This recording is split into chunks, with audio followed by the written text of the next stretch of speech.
OG, I draw up the plate, and then he go get the cake. Then we link up with the gang, gang, gang. OG, I draw up the plate, and then he go get the cake. Then we link up with the gang, gang, gang. OG, I draw up the plate, and then he go get the cake. Then we link up with the gang, gang, gang. OG, I draw up the plate, and then he go get the cake. Then we link up with the gang, gang, gang. OG, I draw up the plate. Niggas don't know what to think. Thought I get money, you change. What you thought we was the same? Still stay away from them clones.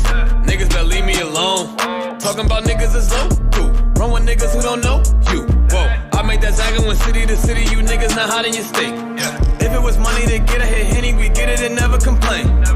Same go for the gang, and we split it up all the same. I can't really eat, let's stay straight, cause we go way back in the day. My day ones from back in the day, they still hang around me today.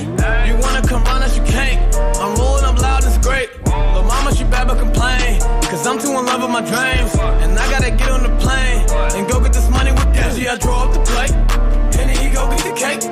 Then we link up with the gang, gang, gang. OG, I draw up the plate, and then he go get the cake.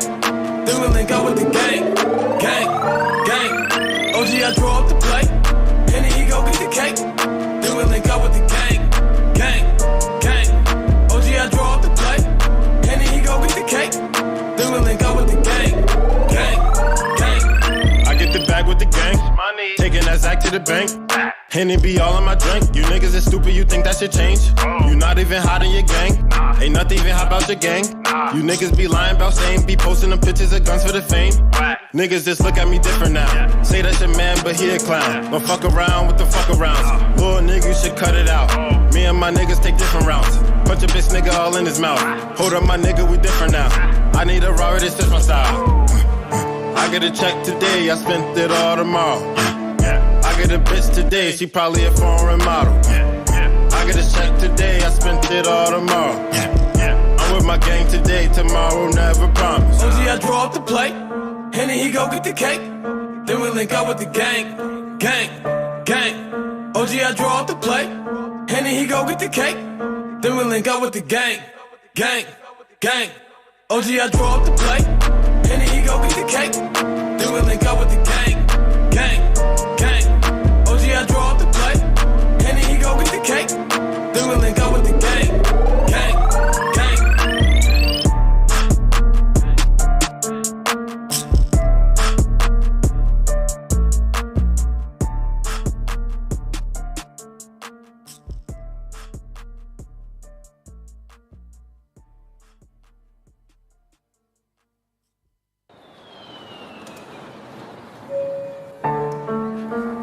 Attention, please.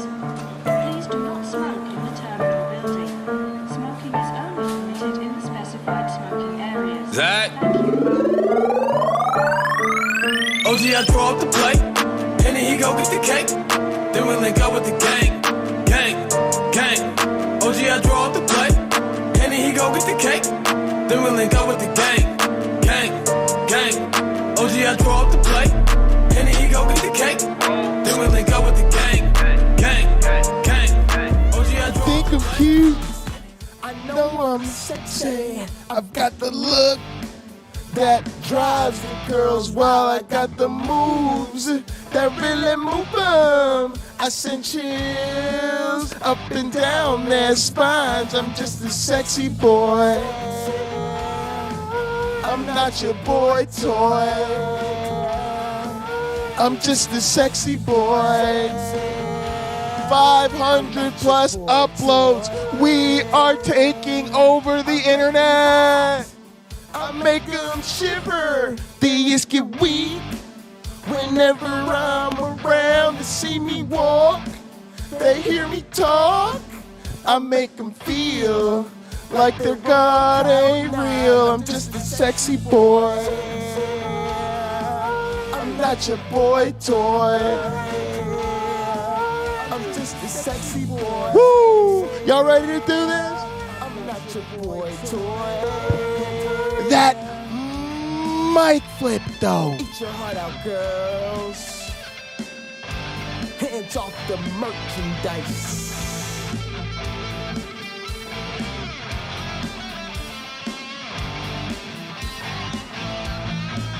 I'm just a sexy boy. I'm not your boy toy. I'm just a sexy boy. I'm not your boy toy. I'm just a sexy boy. I'm not your boy toy. I'm just a sexy boy. I'm not your boy toy. I'm just a sexy boy. I'm not your boy toy. I'm just a sexy boy. I'm not your boy toy.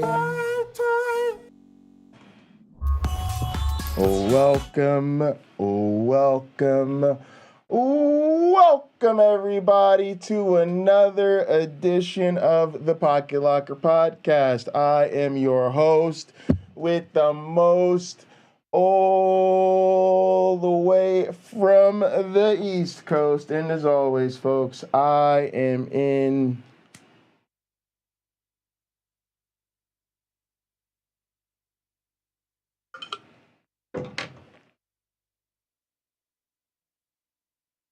airplane mode. We have got a great show lined up for you. Yes, we are here to celebrate not 100, not 200, not 300, not even 400, but over 500 uploads on the Pocket Locker 86 channel. That's right, those daily streams, day in and day out, they accumulate. Those 2 shows on Sunday, sometimes 3 shows, sometimes 4 shows on Sundays, all the hot programs, all the blackouts, all the special episodes, all the overnight streams, all the gaming streams, folks. We cannot be stopped. And it just shows you that we are fucking out here, and they need to stop playing with us. All right, let's go ahead and jump into today's show. Y'all already know. Greet your neighbors, say hi to your neighbors. It's time to catch a vibe. Start with our communion. Please raise your glasses and hold on to your asses. Through him, with him, in the unity of the flying man. All glory and honor is yours who flied for our sins forever and ever. You may drink.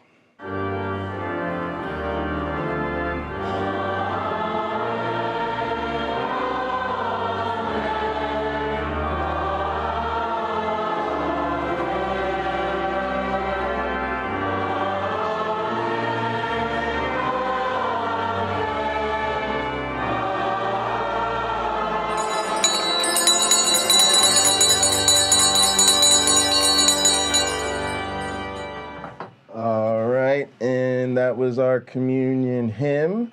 And now for our communion song. The first one comes to us from OG Roddy. It's called I Love You Mix, where we're living on the edge. Oh, I had to change to the right screen. That would help. Whoa. They played us. Nope. Already heard it. All right, we're going to go straight to Thank You for Being a Friend. Which also I should unmute. Unmute. Thank you for being a friend. Traveling down the road and back again. Maybe next time, Paraspera. Let us know when you're ready to make a cover. I gotta be like Prophet Azad and have the fan created intro songs. That'd be super dope.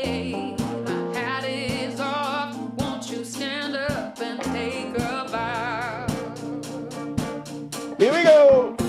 And if we threw a party and invited everyone you knew, you would see the biggest gift would be from me. And the curtain tap would say thank you for being a friend. Thank you for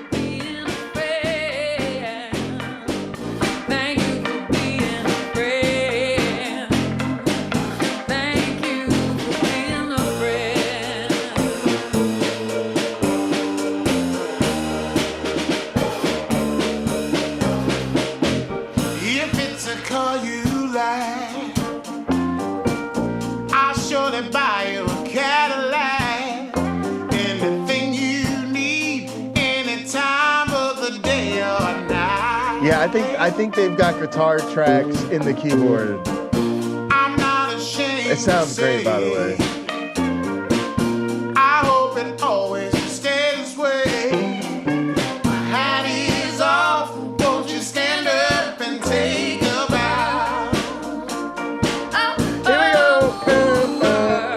When we both get older, Those are the best Coleman drums. The ones that everybody knows is coming.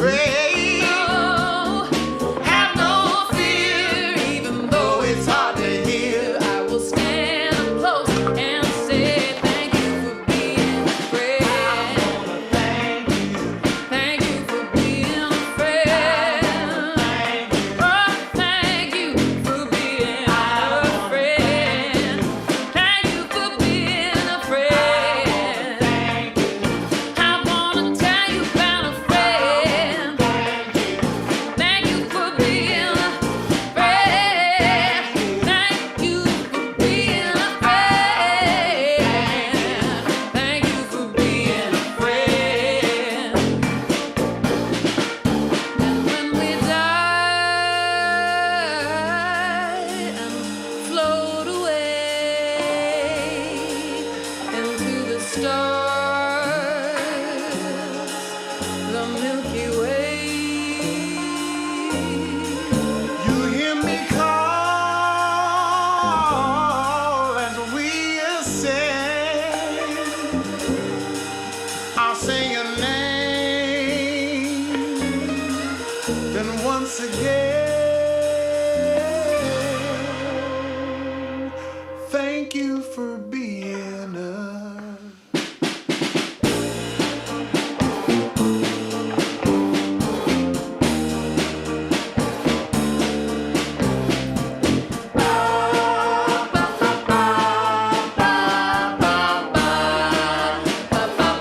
Thank you for being my friend. Thank you, Thank you for being a friend. thank you, Nigga, do it.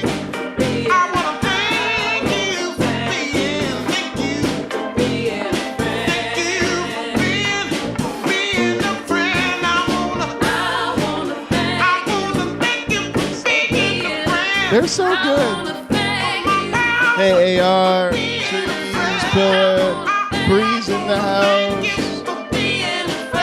Stacy's Mom podcast. Oh, damn. Help me out now. Thanks so much for being here. Appreciate you. Paras for Tell you right Alina. now, but I'll tell you again. Thank you. Thank you. What you gonna say? Lucy Love's here. Randy's here. Good to see everybody. What's up, Kat? What's up, Chris Moore?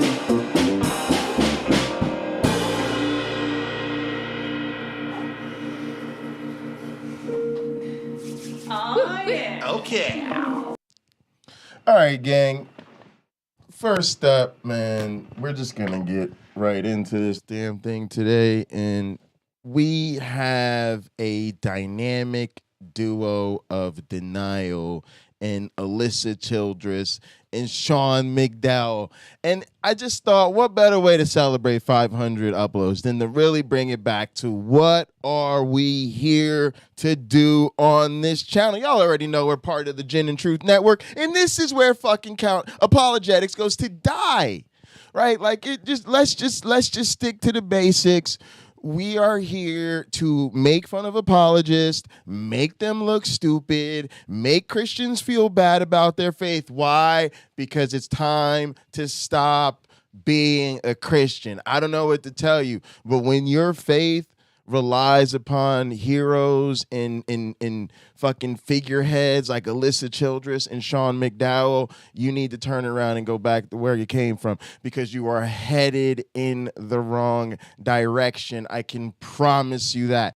So I'm excited. I haven't seen this, but it just feels so like on point, and you know, the little intro highlights were on point, and I was like, yes, what better than fucking Alisa Childress and Sean McDowell clearly demonstrating that They do not understand deconstruction. All right, gang, so let's take off on this thing, break it on down for them. Lena's here with me in the lovely cafe in Gather. You should be in the lovely cafe in Gather. I've already pinned the link in the chat. It's already down in the description. You need to stop being a YouTube loser. I don't know what to tell you. I don't know what to... Lena, tell them they're being YouTube losers. Oh, Lena, are you on stage with me? I'll come up to say they're being YouTube losers. Yeah, that's right. Amen to that. Stop being a bunch of YouTube losers. All right, let's go.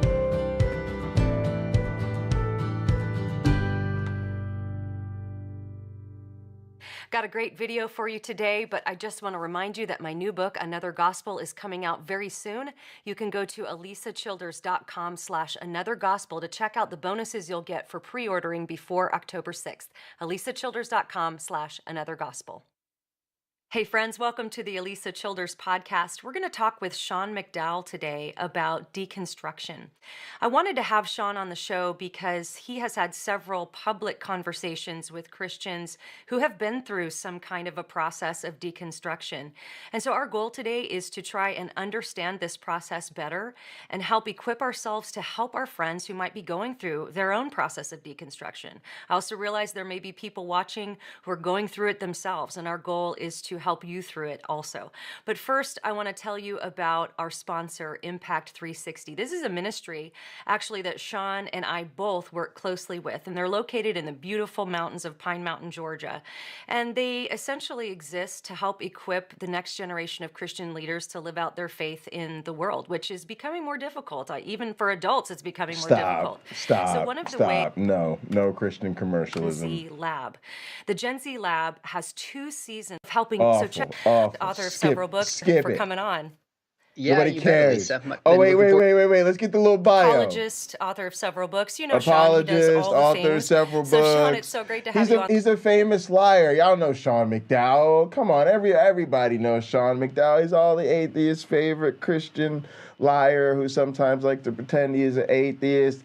Sean McDowell bothers me. Like he just has that clueless worship leader vibe to him, right? Like that aspirational youth pastor who just refuses to see what's right in front of him. But I don't know. I got to be honest with you. I think both of these people are professional liars. I think they both know they're full of shit. And they just soak in the Christian privilege, right? They just love that they're allowed to lie for Jesus. So On the podcast today. Thanks for coming on. Yeah, you bet, Alisa. Been looking forward to it.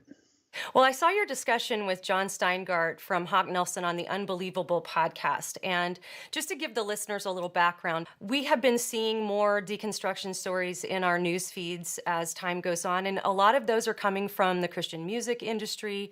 And Yes. so recently, John Steingart, who is the lead singer of the Awesome. band Hawk Nelson, posted on Instagram that he had gone through this process of doubt and deconstruction and essentially walked away from his faith. And so Let's go. Sean reached out to John and asked if he'd be willing to have a conversation. And so they did that on the Unbelievable podcast. And honestly, my opinion and also the opinion of a lot of other people I've talked to and seen comments from is just that it was such a grace-filled conversation. Both of you guys interacting with each other, just with kindness and definitely disagreement, but it was just very Sure. constructive, you know? And so then you invited him onto your podcast, and that was a great conversation. And from what it looks like, there's possibly going to be more conversations happen with John. And that's exciting because I think in several of the deconstruction stories that I've seen, there's not really a willingness to talk further. I've even seen a couple of people at the end say, well, you know, and if you're Christian, don't try to change my mind. Don't send me books. Don't send me recommendations or articles. But John seems very open. And so Again, it's kind of, it's neat getting to watch that play out. All right, so this is all fucked up. First off, you got Sean McDowell's fucking trifling ass.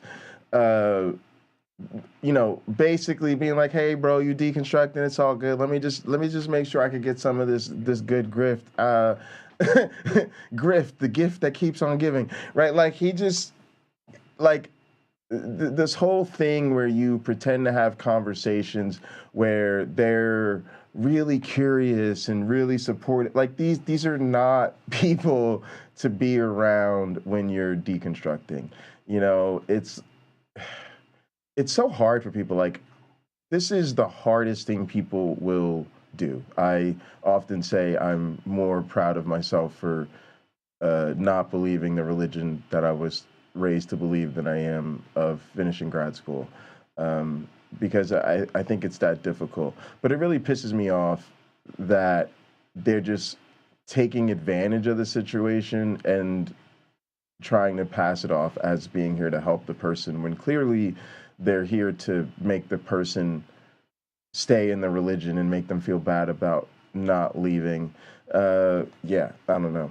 Publicly. And so this is Sean something, McDowell sucks. Sean, that you've done several times. You've had conversations publicly with Christians who have walked through some kind of a Also, people who are really just deconstructing are often in a super vulnerable place.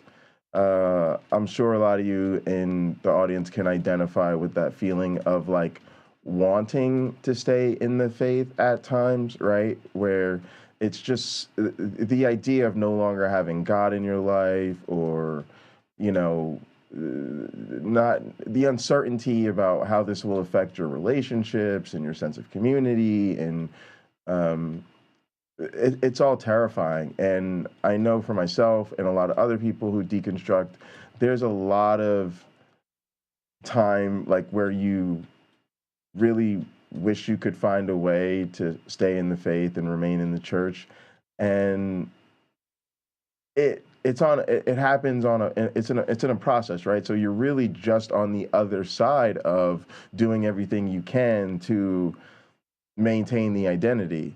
So this is a really vulnerable state that people are out, and it's just so fascinating to see how the I keep saying counter, but to see how the apologetics machinery just like eats it up. construction process. And sometimes you have a similar background, and I'm thinking in particular with your discussion with Bart Campolo, who It's grew up really with a weird that famous these dudes are still evangelist on father. that, You grew up with a famous evangelist pushing the father who is pseudoscience Josh bullshit. McDowell, if nobody's put that together yet. Or apparently, like, this And guy still you listens to went through a James time of Tor, doubt. like, Bart went through a wild. time of doubt, but you both ended up ultimately going in different directions. And so I want to ask you first, just to lay the foundation for this conversation, to tell us about your time of doubt. I know you've been on the podcast before and shared a little bit about that, but for anyone who's unfamiliar, talk about that a little bit. Yeah, I grew up in a Christian home. You mentioned my father, so I'm guessing a lot of people listening to this would know he's written 150 some books, I think 250 some debates, just had a monumental influence over the past half century. And so I grew up basically hearing not only the gospel, but hearing apologetics, and it made sense to me. I think looking back, if someone had said, "Why do you think people aren't Christians?" my answer, I wouldn't have chosen these words, but I probably would have thought, well, they just haven't read More Than a Carpenter or Evidence That Demands a Verdict. Like, how hard is it? The evidence is there. And then, I get into college, even at Biola, interestingly enough, and this is mid-90s when you can really start searching the net before Google, but people are starting blogs. And much of the secular web began responding to my dad's book, Evidence, chapter by chapter. And somehow I stumbled across it, just surfing the internet, and it really caught me off guard. It was just deeply unsettling. We're talking doctors and lawyers and historians, and at least I've looked back at some of those articles and thought, oh my goodness, I can't believe I was taken by this. So much of it was nonsense, like mythicism. Yeah. But at the time, I didn't have a clue. I'm probably about 19 years old. And it was really the first time I thought, oh my goodness. All right, now this is problematic too, right? This is like, I don't know, some people talk about like a Damascus Road story or something, but this pretension that he was really genuinely seeking answers. I mean, I don't doubt that he came across or sought out criticisms of his father's work, but notice how he says so much of it was nonsense. And then he uses an example of mythicism. Now, let's set the whole mythicism debate aside. I'm agnostic about Jesus if it's a, a burning curiosity of yours. But think about how problematic that is to dismiss challenges to your worldview based upon what you perceive to be fringe or ridiculous evidence, right? Like, that's where you realize people aren't quite being honest, at least not with you, perhaps even with themselves. Because again, if you were really going to dismiss atheism or whatever, in Sean McDowell's case, you'd want to do that based upon like the best challenges against God, the best challenges against your faith. If you're dismissing the challenges based on quote unquote ridiculousness, then maybe you're not really giving yourself a good faith representation of the other side. My parents mean well, but what if I'm wrong? And I just hadn't had that thought on an existential level before. And I remember just laying in my bed at night, just thinking, Kai, if this isn't true, this changes everything. And it bothered me. And so I decided I was going to have a conversation with my dad, and we were in Breckenridge, Colorado, up in the mountains, beautiful ski town. I said, Dad, could we have a conversation? He goes, sure. And I just, as best I remember, I said, Dad, I want to know what's truth. I just don't know that I'm convinced Christianity's true, not knowing how my dad is going to respond. And he responded exactly how my mind would have told me that he would respond, but I was emotionally questioning things too. And he said to me, he goes, son, I think that's great. And like pause. And I remember thinking like with my hand, Dad, did you hear anything that I just said? He goes, look, I didn't raise you to believe stuff just because I said so. I've raised you to seek after truth. And I know if you seek after truth, you'll keep believing in Jesus. And your mom and I will love you. But again, gang, we obviously know that is not fucking true. And it gets to this is where I just think he's such a dishonest person. There's no way he's this deep into this stuff and he doesn't know that he's full of shit. And the thing that I find to be just basically like gaslighting is it's easy to lie this way to other believers, but you know non-believers and people who know what's up watch this shit. And so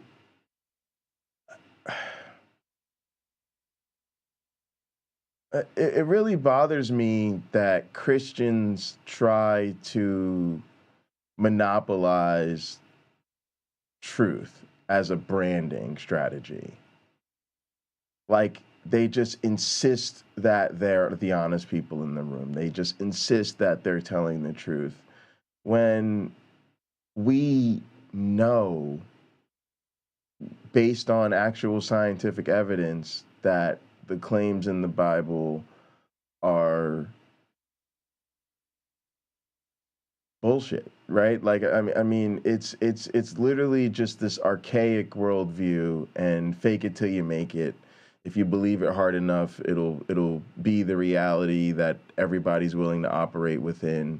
And I feel bad for people in the audience who are so desperate to believe this nonsense that literally Alisa Childress and Sean McDowell are the type of people that they admire. You, no matter what, was essentially the gist of it. And my dad's, the cup is 99% full anyways with him. It's just how he chooses to see the world. As fuck. And I don't think I ever stopped believing, but that was a real point for me where it was like, okay, I got to know why I believe. I got to figure this, if I'm going to base my life on this, if I'm going to go into any kind of Christian ministry. And that was really when I started reading works from different perspectives and just piecing through, giving myself permission to doubt and ask questions. And I happened to be at Biola, so I went and talked to people like J.P. Moreland, who helped me out. Greg Kokel was there speaking. So I just had a wealth of resources. And the funny thing is, people are like, and again, well, how did your dad help you during this time? And I'm like, what? Sometimes when you grow up, it doesn't matter who your dad is. You just need somebody else, like a mentor, to weigh in and probably say the same things. Yeah. But it was people like JP and Greg Kokel and William Lane Craig that really helped me. Again, like just telling on himself. Why, if Christians, if your game is so tight, why do you have to continuously depend on the most easily debunked, most ridiculous people to affirm your faith? Like, he's literally telling on himself because he cannot say, oh, here's all the really good evidence I found. Here's all the really good shit that really set me straight. He literally just says, oh, luckily for me, since my dad was a famous apologist, yeah, I found these other famous apologies. Wouldn't you know, I had access to other famous Christian apologists. And yeah, I know they've been debunked fucking all day long and twice on fucking Sunday. But man, they just set me right. And now I've just, oh God, I just caught up in the spirit of Jesus ever since. I mean, this is just absurd. Christians, this is embarrassing. Like, Christians, I'm getting bored. Fine, fuck it. I said it. It's my channel. I get to keep it real on my channel. Christians, we're getting bored. We want a challenge. Like, I at least want to get in there and have some fucking competition over the goddamn Word Wrestling Entertainment United States Championship in a way that at least makes me feel like I have to practice, like I have to train, like I have to prepare, like I have to get up early, like I got to be ready. Like, Christians, this is just too easy. Like, when are y'all going to find some goddamn champions, some goddamn representatives, some people that know what the fuck they are talking about? This is just, it's too easy. Just come to grips with, okay, this is true, and I have good reason to believe that it's true. I need this to be a little bit harder. I just got to meet JP a while back at a Biola on the Road conference and spent a little time with him over the course of a couple days. And what a dear man. Oh my goodness, what a clown show. Yes, he is. Have you ever talked to your dad since that point and asked him what was going through his head? What do they in do? that Just trail Trump rallies around the country? I would imagine, yes. I mean, that's such a bit. powerful thing for a parent to do, to sort of release their child into the world and say, okay, you have to figure this out for yourself. And release if it's not their true, grown-ass child into don't the believe world. It. How old Have you ever is he? asked him about maybe what was going through his mind? Or was he nervous? Again, Christians, what a brave move to let your child think for themselves and decide what's true on their own grounds. God, they just give it all away so easily. There's nothing brave or admirable about letting your child become their own human being. That's how you're supposed to parent, Christians. We've actually talked about this quite a bit, because when we speak together, people will ask me to share my story and his story, and we kind of contrast him. And this was now, if I remember, maybe 3, 4, 5 years ago. I was like, Dad, what were you really thinking? And he goes, son, I wasn't really worried. And I said, why? And he said, because I knew the depth of relationship that we had together. And that's not what I expected him to say. I expected him to say, because the evidence is so strong. He goes, no, I just knew that you weren't angry. I knew that you weren't just rejecting something to rebel. I knew we had a good relationship, and you're figuring stuff out that people naturally figure out. I haven't watched this. Came out a bit ago. That was his response. And the funny thing is, people ask me to share the story all the time. And growing up in Christian circles, you hear these dramatic testimonies. I'm like, man, if God's going to use me, I got to come out of prison or come out of a gang or just do something crazy. And all the time I look back, I'm like, oh, God can use all of our stories in some fashion to encourage and inspire people, no matter what our past is. Well, one thing that you consistently seem to get your finger This is just so interesting, because let's just talk about what they're doing here in terms of sort of the setup for the audience and how this is playing into their production. It's like they get you in with the clickbait. Like, I'm here for the deconversion stories. Like, when are you guys going to start, getting into talking about people deconverting? And it's like, instead they're going to make sure they bracket the conversation. So let's start with Sean McDowell, somebody a lot of people are familiar with, and Sean's going to tell us, don't worry, audience, I've had a little bit of a season of doubt, and even having a famous apologist father who, obviously, if there was really serious or reasonable doubts of about Christianity, obviously my dad would have known. But Christians, don't worry. He let me explore on my own, and I really embraced the doubt, and I really explored these issues. And what wouldn't you know it, I came across these other famous Christian apologists. And now I realize that was all pretty much a waste of time. I mean, so you could go ahead and doubt and be skeptical and look into issues and look into criticisms of the faith if you'd like, but I'm kind of just telling you, I've already wasted my time with that. So you go ahead, right? And so then we'll jump into, hopefully, the discussion of people's deconversion story, right? And in the end, they'll come right back to somehow expressing some, reiteration of how it's unfortunate for all these people who claim to be deconverted. They probably didn't believe anyway. All right. But in the end, for all of us true believers who are really concerned, there's absolutely nothing to be concerned about. So let's just notice this bracketing bullshit they got going on right here. But goddamn, I can't stand these two people. But that's what we're here for. We're here so that I can have a rage hard on and you can be entertained by my fucking hatred of Christian apologists. And yes, I said fucking hatred. I hate these people. Get over it. When you have these conversations, and particularly with I have to Bart love Campola, my enemy. That's that Jesus this stood out bullshit. to me so much. I ended up writing a blog post about it because of the similarity of backstory, and then going through doubt, and then ultimately landing in complete opposite directions. On that podcast, Justin asked each of you essentially why you're a Christian. And I remember Bart telling a story that I know a lot of church kids relate with. I related with this story growing up in church, where he was at a youth event and he felt what he identified as the presence of God, and he had this transcendent experience. But then he went on to say, but as I grew and as I doubted, I sort of realized that lots of different places can give you a transcendent experience. And I think whatever you're I'm paraphrasing him, but whatever you're sentimentally connected to when you have that experience kind of bonds you to it. And so his reason for being a Christian was this transcendent experience. And then it was such a stark contrast when it came to you. And you essentially said, well, I'm a Christian because I believe it's actually evidentially and factually true. And this is a point I think that you continue to press on. And you touched on this, I think, with your conversation with John, when you asked him a similar question. John, what did it mean? Was there a moment when you knew it's just a lie. And it's fucked up too, because it's like, how do you want the lie? So on one hand, you could just say, hey, I'm a Christian based on the feeling and the experience and the inner movement of the Holy Spirit. And oh my God, let me tell you what I felt in church. It just went through my booty hole up to the top of my head. And I just fucking knew Jesus was the one to save me. And I'd be like, all right, that sounds ridiculous and highly suspect, but good for you. And then we'll move on to Sean McDowell, who's going to be like, oh, well, no, for me, it's totally rational and logical, and it's based on the evidential reassurance that this is what accords with actual history and reality. And it's like, no, well, you're just full of shit.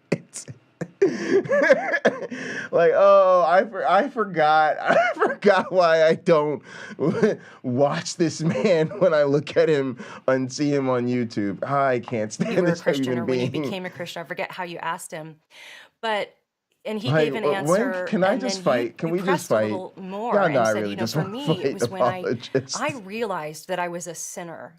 And I needed a savior. Can I kick him in the face yet, I've been gang? thinking through a lot. Are we at that as part I of the see program? These deconstruction stories, and I just know for me, when I went through my own doubt and deconstruction process, the one thing, no matter how intellectually confused I was about what was true or what was not. Before you get your little whatever you're wearing in a bunch, I am a total feminist. I am all about equality for women. I am not above taking a steel chair to Alisa Childers' head. # equality. True. The one thing I was really deeply aware of all that I couldn't upside the let dome go with the steel chair was how deeply I was a sinner, and I know how desperately deep. needed I'm literally a thinking savior. about how deeply and satisfying that that's would why I feel. was so depressed at the thought of Christianity not being true, because it gives an answer for that. And so I noticed that you pressed this a bit. And exactly. It's all about hope, meaning, and purpose with these people. And literally depression, the despair that they would seek into. And that's the real thing you're supposed to take away from having Christians in your life, is it not? It's just that they need Jesus so much that it is literally rude and intolerable of you to challenge it because their whole fucking identity would disintegrate. And it's just pathetic. It's like, fine. Just be a Christian the rest of your life. But I get to think you're pathetic. So with the intellectual component, that was extremely important in my process. And as apologists, we love to talk about the evidence, and I love the evidence too. But I think that was an important point that you brought up.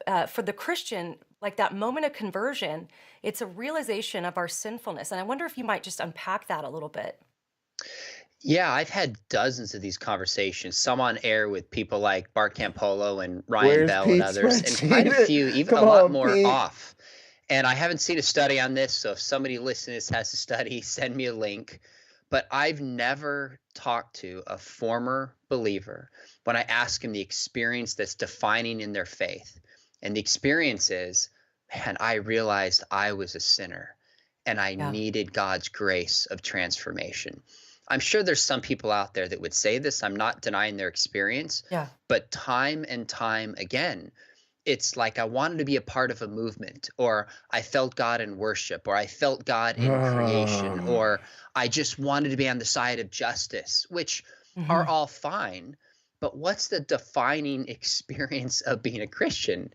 It's recognizing your sinfulness and crying out to God for in repentance for forgiveness. These guys are and if you so haven't had that clueless about experience, deconstruction. I think it's a fair question to ask. Were you ever truly in the faith, even if you were a part of a club, even if you went to church and did all the practices? To me, that's the defining experience. So I think there's an awful lot of people who were preaching, writing books, leading the church, and leave. Yes. But I'm not sure they ever were in the faith to begin with. And of course, only God knows that, and I can't judge anybody's heart. But I'm just talking from dozens of experiences. That seems to not happen. I'll tell you when at least I was speaking. Look, if whoever was betting against him actually saying that he doubts they were ever truly believers, have fun being broke. For the rest of us, give me that money. God damn it. Where's fucking pretend that's a money sound. All right, here we go. With somebody off air who had recently left ministry, and he said, I just don't feel like I can experience God. And he's asking me all these questions. I'm doing my best to answer apologetically for about 45 minutes. Yeah. And at the end, he says to me, he goes, do you have any last advice for me? He was really open and just congenial the way that John Steingart is, just willing to have this conversation. And I said to this guy, I said, here's all I know, is whenever I see we got to get one of them apologist bingo card games going for never streams. Have had somebody tell me they had an experience of an awareness of their sinfulness and crying out to God for their grace. So can you tell me what was that experience like? Gang, hang on. Let's have a little fun with this one. Check this out. I do have something we can jump into. Check this out. Artist, just willing to have this conversation. And I said to this guy, I said, here's all I know. I just don't feel like I can experience God. And he's asking me all these questions. I'm doing my best to answer apologetically for about 45 minutes. Yeah. And at the end, he says to me, he goes, do you have any last advice for me? He was really open and just congenial the way that John Steingart is, just willing to have this conversation. And I said to this guy, I said, here's all I know, is whenever I see people leave the faith in some public ministry, I never have had somebody tell me they had an experience of an awareness of their sinfulness and crying out to God for their grace. So can you tell me, what was that experience like for you? It was like looking at a deer in the headlights. Yeah. He froze. All right. Now, check this out, gang.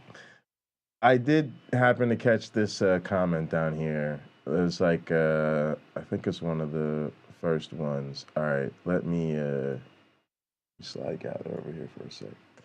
All right. So check this out. Brian put, they were never in the faith thing. The quote-unquote they were never in the faith thing really rubs me the wrong way. I was the kid who was so aware of his failures and quote-unquote sins that he'd spend hours walking in the woods crying out to God for help and strength to overcome. I was very aware of my need for a savior. I felt my, quote, wretchedness so deeply every time I failed. I pursued prayer, reading the Bible, worship, apologetics, etc. I remember many times literally crying while I was praying, asking God to move in the lives of friends and family who didn't believe, to move in my life to make me more like him. If there was anyone desperate for God, I was that person. If there was anyone aware of how flawed he was, I was that person. When I finally realized that the concept of original sin and being evil at birth in God's eyes was pretty screwed up and psychologically harmful, is when I let Christianity go.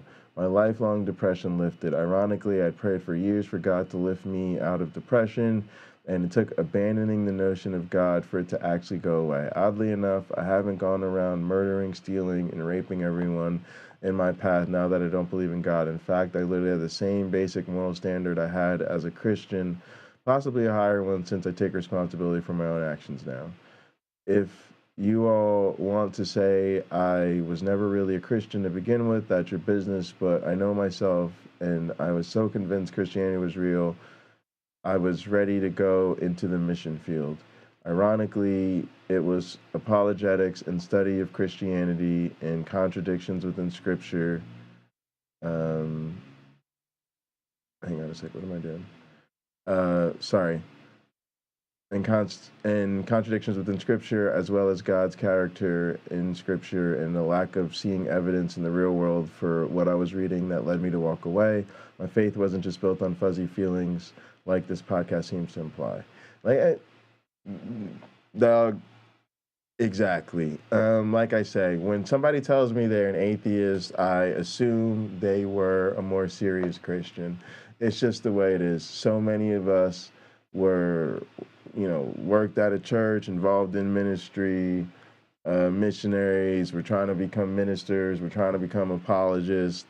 Or just were really sincere believers that, felt the need to have questions answered, and feeling like if God was true, then it shouldn't matter that you had some questions that you needed answered.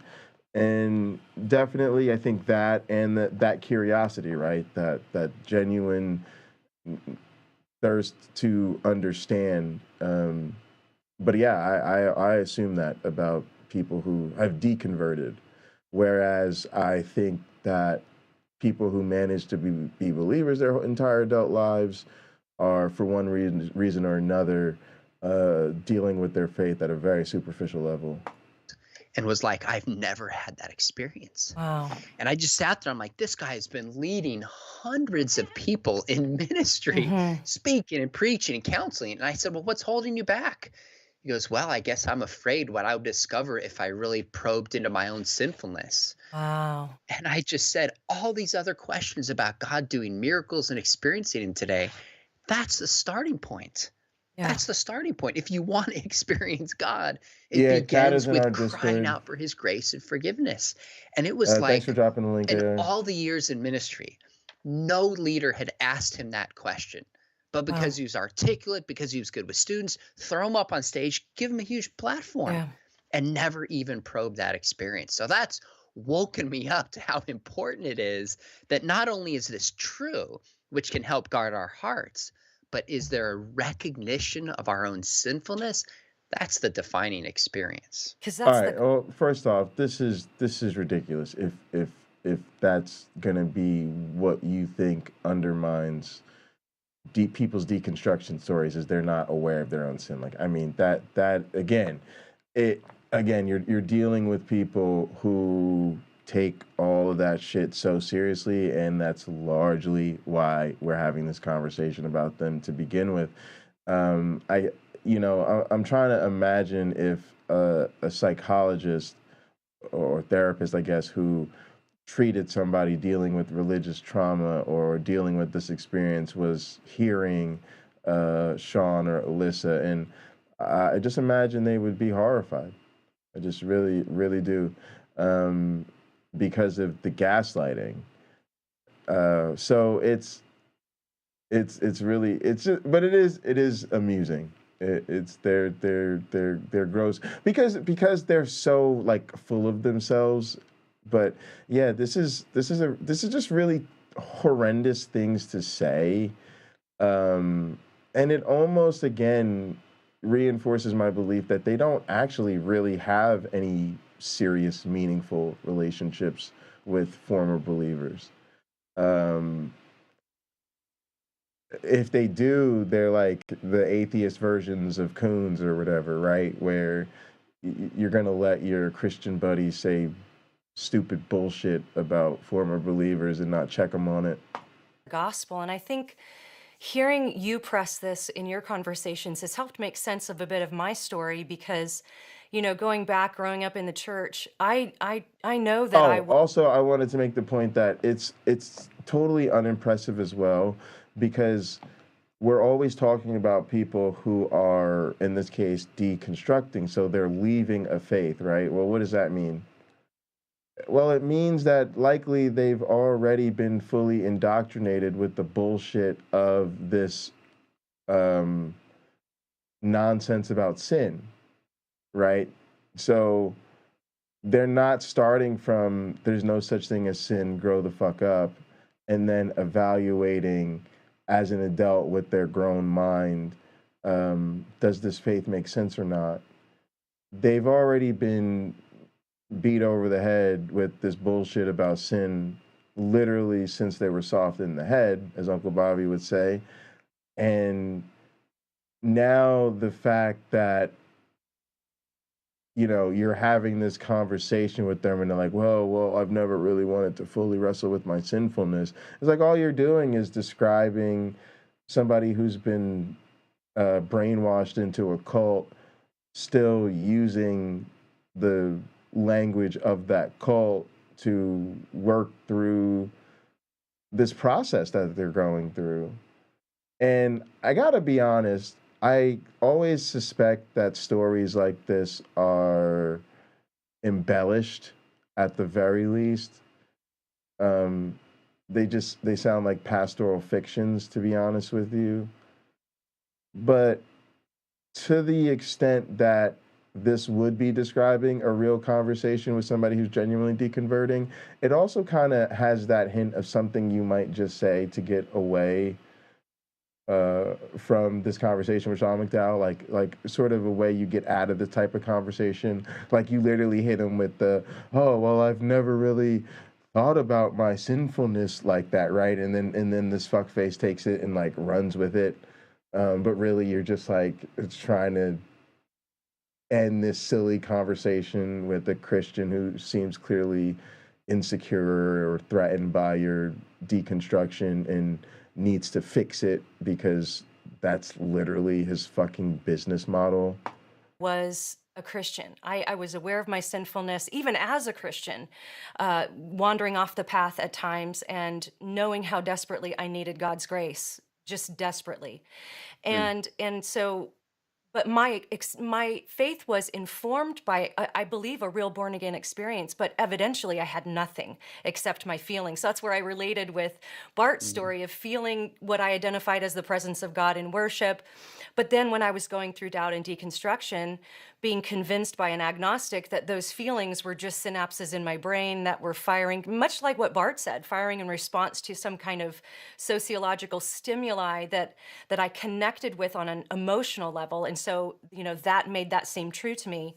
But there is this other component, that I think even when we talk about evidence, a lot of Christians can miss and can skip over, because ultimately being a Christian isn't just giving intellectual assent to some doctrines. It's not like checking the boxes and saying, okay, I've checked my boxes, I'm good. It is, Jesus said to Nicodemus in John 3, you must be born again. If you want to be in the kingdom of God, you must be born again. And there's this born again experience. And so I've been thinking a lot about this too, because my dad just wrote his life story into a book. And so, Wow. Yeah, he became a Christian in the late 60s, early 70s in the whole Jesus People movement in Orange County. And he actually talks about searching for God. And so he and his hippie friends were trying to live according to the Bible. And so they were following as best they could to obey the Bible.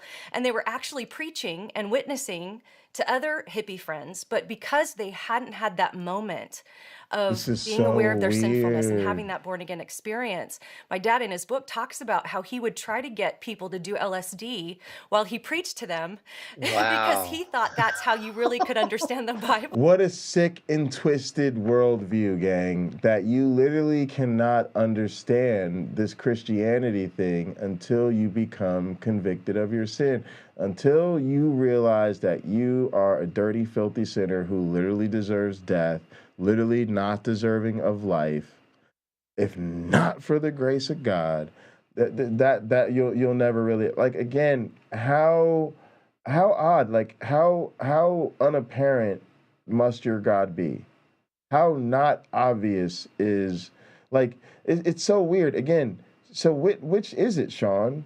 Like, it's just literally talking out of both sides of their mouths right in front of us. So literally Sean's like, oh no, I totally believe in God because it's evident and it's clearly the historical reality and clearly the most logical thing ever. But obviously you can't believe or really truly understand this unless you have the born again conviction and become convinced that you're really born under the curse of sin, in that you deserve to be tortured forever and ever for eternity, if not for God sacrificing himself to himself for himself through all of the fucking Jewish blood magic of the New Testament. Like, I'm not having it. I'm just not. Like, I'm not. Do you see this smile? You see this smile? That is the smile of people who everything at this fucking feast has been prepared for them.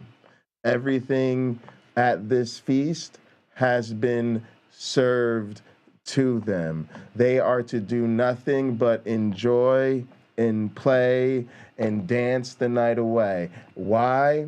Because they are all the way the fuck over there at the goddamn kids table while grown folks are over here trying to solve real world issues in the real world using real world solutions. These motherfuckers take their scary ass all the way over there, over there, over there, over there. Pretend that's echo of a really large space because I need to illustrate how far away these motherfuckers need to be from me. Well, and so when he went to Calvary Chapel and heard Chuck Smith preach sin and repentance and just the pure gospel, he just said it was like this light went on, and he realized that in this moment, and he was utterly transformed and born again that night, and nothing was ever the same in his life. And so that actually made me think about your dad too, because both of our dads came to faith later. Not, you know, they didn't grow up in this sort of evangelical culture that we did.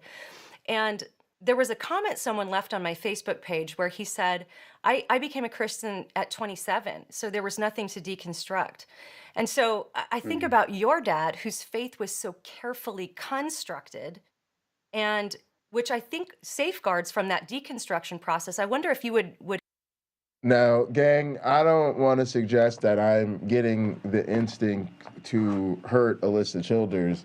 Let's just say I'm getting the instincts to compete in a mixed martial arts competition where the guillotine is just a legal maneuver, and then we could just test her self-defense. No, seriously, gang, like, what the fuck? Can you just imagine how infuriating it is for Christians to sit there and look you in your faith after literally a lifetime of being a Christian and serving the church, probably coming from a family that's just as Christian, if not more Christian than theirs, and they're literally sitting here acting like you just really didn't understand the concept of sin. You just really never had a born-again experience. You just really don't understand that he walks with me and he talks with me and he tells me I am. Bitch, if you don't shut the like, no, it's just, it really isn't fair. I'm like, yeah, no, cool, yeah, all right, Alisa, yeah, you just sit there and ramble. I'm gonna just sit over here and eat my cheese sandwich. Like, I literally would have to, like, fidget when I'm dealing with her. Like, I had to have something in my hands at all times, something in my mouth at all times, because it's very hard not to have an outburst when listening to these people. I'm being honest. Don't tell on me, gang. I'm just these people just make me want to do destructive things. I'm sorry. It's how I'm feeling right now. Any thoughts about that? About your dad coming to faith I'm living my later truth, from gang. atheism, with the constructing of your faith being such an important element. I would say a couple things about my dad's experience. He probably wouldn't define himself directly as an atheist like Strobel would. I think he'd say he's more of an agnostic. Okay. But he certainly didn't believe, and he set out to disprove it. Lee Strobel, But another famous interestingly fake enough, wasn't atheist, the evidence fake former that atheist. convinced my father to become a believer. The evidence, the way he would phrase it, is it got his attention and made him pause and think, wow, this could really be true. It was the love of God that when he understood what it meant to have a loving heavenly father. So you'll hear him frequently quote in Romans how it says it's your kindness that leads to repentance. And so for my dad, the barriers were equally emotional and intellectual. Emotionally, people would say things like, hey, you have a heavenly father who loves you. My dad's like, father. Fathers equal drunk, abusive, figures in my life. Why on earth would I want a heavenly cosmic figure who's even more so of that? That was just an emotional turnoff. But when he realized it was true, and then especially a pastor at a church who began to mentor him in the scriptures and help him understand the love of God, you put those two together. That's where really, the power of God, and obviously through the Holy Spirit, I'm not leaving all of that out, but from his perspective, it was understanding the love of God and it being true together, which is why I think both of those have to go together. I think it's unhealthy when we have just an experiential faith, and it's unhealthy when somebody has just a truth-based faith. Right. And this is in the book J. Warner Wallace and I wrote on Helping the Next Generation. I started to realize that my apologist friends are like truth, truth, truth. And my youth pastor friends are like relationship experience. Right. Jim and I are like, it's both. Both need correction back to the middle. So I think with my dad, because his experience was so powerful. Correction back to the middle. No, they're just to the same thing. Again, this is just it's funny to honestly like think about how Christians interpret this in their quote unquote walk with the Lord, right? Because it's like this yo-yoing around what it means to be a Christian for them. And it really is about keeping you so distracted with this type of noise so that you're shadow boxing with yourself in your head, and you don't realize that this is all a bunch of nonsense. Also, we're at minute 20 out of 50, and we're creeping up on halfway through this thing. And again, it's all been framing so far. Mostly focused on, I thought about doubting, which again, bro, like, if you doubted and you were like leaning towards doubt a little bit, you like leaned a little bit this way in the doubt, and then you just found William Lane Craig and you bounce back over here into the land of faith, the faithful. You did not deconstruct. So why are we talking about your failure to deconstruct as though it has something to do with what's up with all these deconstruction stories? And so we have Christian who doubts a little bit but finds apologist and therefore becomes a stronger Christian. Because, that's definitely what the typical deconstruction story is like. Then we have apparently another doubter who still is in the church or closely affiliated with Sean McDowell or whatever, who literally reveals that he's never really thought about his sinfulness. Like, yikes. All right. And then a bunch of mention of fucking Lee Strobel, who is like, again, a fake ass Damascus Road story that nobody's fucking buying. Nobody, but Lee Strobel, for those who don't know, is like a lawyer, former lawyer who wrote some shit about he was a former Christian because he went to build a case against Christ and only discovered that he's convinced now that he was a Christian. Oh yeah, ding, ding, ding, you just came up with the right answer. You now realize he is a shitty lawyer and has shitty reasoning about God. Correct, exactly. Probably a liar and fraudulent in both areas of his life. Correct again. So again, like, when are we going to get to the part about legitimate people's deconstruction stories and why they're actually deconstructing? Man, because all we've got so far is a bunch of bullshit. And of course, everybody's favorite, I don't think they were really believers to begin with. Of coming to forgive his own father, what gave him more confidence when it's all said and done was less the evidence, but just the power of his ability to forgive his dad. Wow. That's when he actually said to me. And again, can you imagine a dumber reason to believe in God? You literally are such a fucking, you guys are so starved for good reasons to believe in God. You're like, yeah, man, this guy's dad was a real sack of shit. And, you know, he basically couldn't forgive his dad because probably his dad maybe didn't even deserve forgiveness. I don't know, right? But oh my goodness, through the grace of God. So he couldn't get with the evidence. Like, he was like, yeah, I've kind of tried to do the evidence thing, and well, let's just say I think it also needs to be combined with an experience. But what ultimately did it for me was I was able to forgive another human being. Like, oh, Christians, I just wish you were more impressive. I really do. Become a believer. And once he became a Christian, it took maybe, I think he said 6 months to a year that God really softened his heart. And he was God's with his not dad dead going role to, play. I can't remember Exactly. what he was going to meet with his dad and tell him. And he told me, son, out of my lips came the words, I love you, to his dad. Wow. And he wasn't even planning on saying that. He goes, at that moment, imagine I finding knew the ability real. to love a parent. It was that experience which confirmed which his mind told him was true. Yeah. Wow, that's powerful. And I think there's something to that relational element that I think can trip a lot of people up in their understanding of who God is and what is taught in the Bible. And one example of that, you mentioned your father sort of having this, like, why would I want a cosmic father when fathers are XYZ because of his experience? And, often we hear this claim of the atonement being something like cosmic child abuse, where you have this vengeful, hateful father that just wants a whipping boy, just wants to punish his son. And I actually had a woman come up to me after I can't remember if I had led worship or if it was an apologetics thing, but I had said something that referenced the wrath of God and some legal element in the atonement.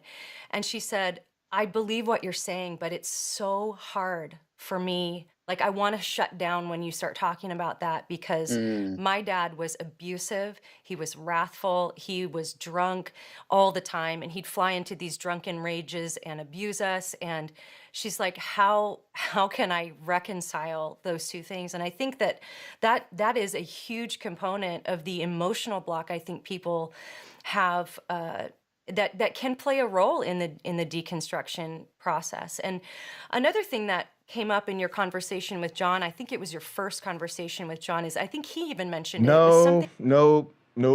Sorry. Wrong again.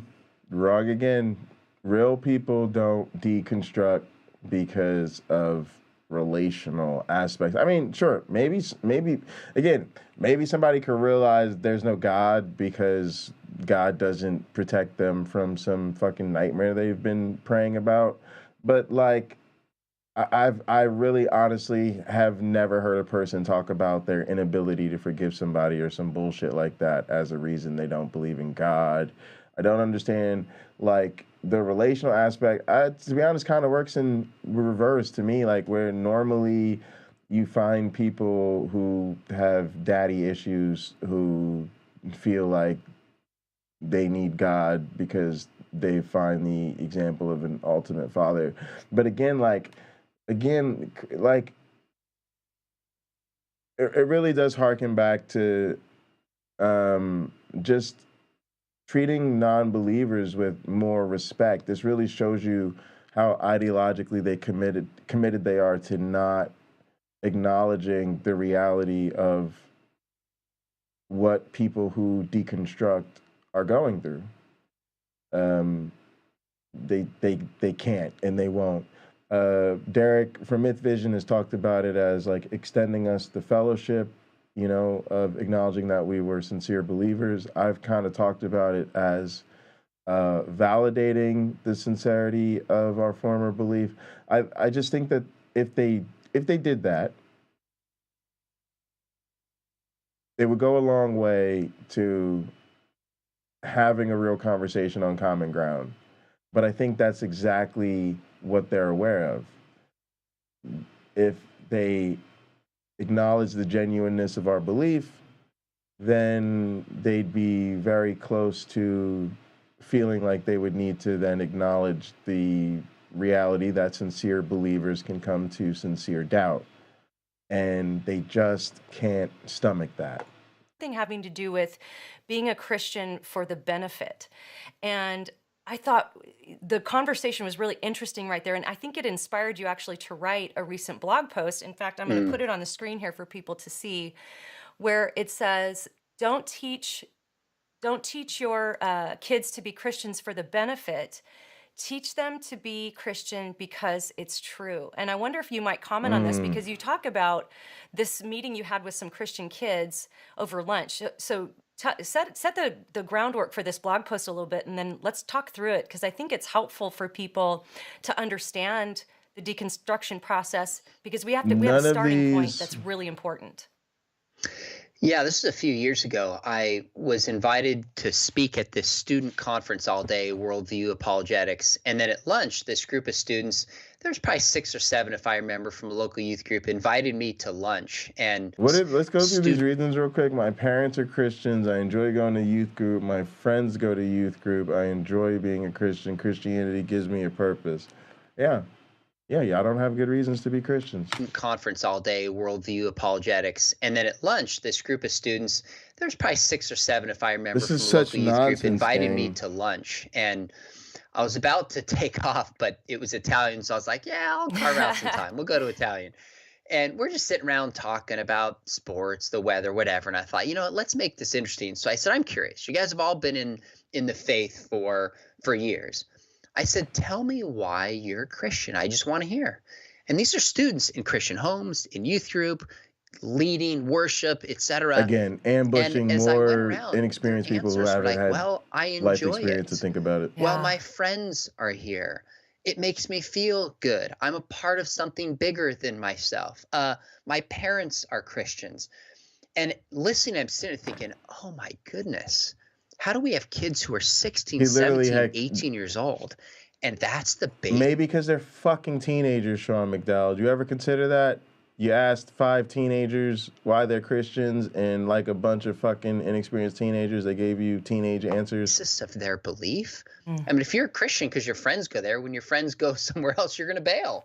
Right. If you're a Christian because it makes you feel good, what happens when you actually encounter the kind of persecution the New Testament talks about that we should expect? Well, you're going to chuck your faith. So it just hit me at that point. I was like, wow, the basis of our faith is so experiential. It's so benefit oriented. We are doing students a disservice. So yeah, that conversation with John just spurred my mind. I was like, I just want to emphasize to people when we raise up our kids, don't tell them, oh, be Christians because you'll get A, B, and C, which is really a kind of prosperity gospel. Yes. Rather be a Christian because it's actually true. In fact, if it's not true, don't be a Christian and give it up. Yeah. And sadly, people can go through the church their entire lives right now, and never hear simple apologetics, never learn basic theology. And that's just heartbreaking. It's something. All right, gang, it's time for our official halftime analysis here. And basically, what we're going to deal with is the fact that he just admitted it. he just admitted it, right? His whole thing needs to be built on a foundation of you need to be a Christian because it's true. Being the reality, being true, being accurate, being real. That needs to be your number one reason why you're a Christian. But see, here's the thing, Christians, it's not real. It's not true. And you do need to establish the evidentiary basis for your beliefs before we are going to grant you that it is true. And so this is where, I hate to say it, but apologists are going to apologize even if it means the downfall of Christianity, because they're setting people up for this bullshit. This is the gaslighting. You watch a Sean McDowell video, you hear Sean McDowell talk, and you go, oh my goodness, that's right. I need to be defending this faith because it's real, because it's true, because the Bible is accurate. And then you're going to run head first into some reality, and the walls are going to come tumbling down because that shit is nonsense. And so I really just get sick of playing the fucking games where we have to pretend that we should be trying to negotiate policies and kind of just go along with the program, along with the Sean McDowells of the world, because ultimately these people are out to lunch on reality. I literally think they have forfeited their seat at the big kids table. I really think it's sad that they vote. I think they're irresponsible. They're not good friends. They're abusive parents. They're groomers. I mean, I could just sit here and name a bunch of anti-superlatives to describe Christians, and none of it would be inaccurate. They're just not really good people. There's a bar that we need to set for acceptable adult conduct, and they fail to meet it. And this here shows you that the lies, the falsehood, the reality denial, that is the point. And also, let's just throw in a sprinkle of the fascism, right? Because, of course, even though these people are having this conversation, just trying to encourage people to not be bothered by all these deconstruction stories that they're hearing about, they are ultimately defending a worldview that is absolutely anti-human, absolutely the mecca center of bigotry, anti-progress, and just so many of the real problems in the world. And they're carrying water for that religion. Like, they're literally trying to coax people to stay in the cult. And yeah, if they had any fucking human decency, they really ought to be ashamed of themselves. But they don't. All right, so right back into our regularly scheduled program, gang. Something has to change in the church because of that. And when we talk about Christianity being true or false, the cool thing about Christianity, which actually sounds like a scary thing at first, is that you can actually, you could prove it false. It's falsifiable. And I wonder if you talk about that a little bit, because this, in your conversations that you have with these deconverted Christians, it always goes to the first thing we talked about, this experience of understanding your own sinfulness and needing a savior.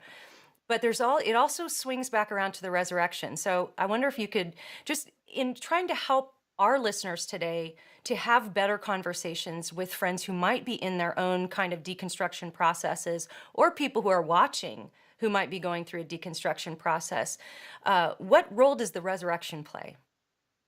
Yeah, I sent out a tweet last week thinking about this very thing, something like, let's keep the main thing the main thing. If the resurrection happened, Christianity's true. If it didn't, it's false. It's really that simple. So I meet a lot of people who have deconstructed their faith because they find what they think is a contradiction in the Bible, or they don't understand or believe the Bible is inerrant anymore.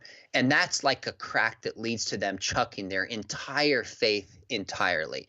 Now, I don't believe there's contradictions in the Bible. I believe in inerrancy. But at the heart of my faith, the heart of our faith is the resurrection. Even if there were a contradiction, even if the Bible was not inerrant and Jesus rose from the grave, Christianity would still be true. So I say this not to downplay those, but to raise up the heart of our faith, the resurrection, and say, let's start there. That if Jesus has risen from the grave, how did he view Scripture? How did he use Scripture? It's kind of a tactical move that says, let's take these important but secondary issues, if he move even them existed. to the side, And get again, to the right, he can't even be honest about that. It's just question, who is Jesus? really weird. And since Jesus pointed to the resurrection as his the ultimate vindication of his identity and authority, let's see if this is true. And you don't need an inspired, inerrant Bible to get there. You just need a basic historical approach.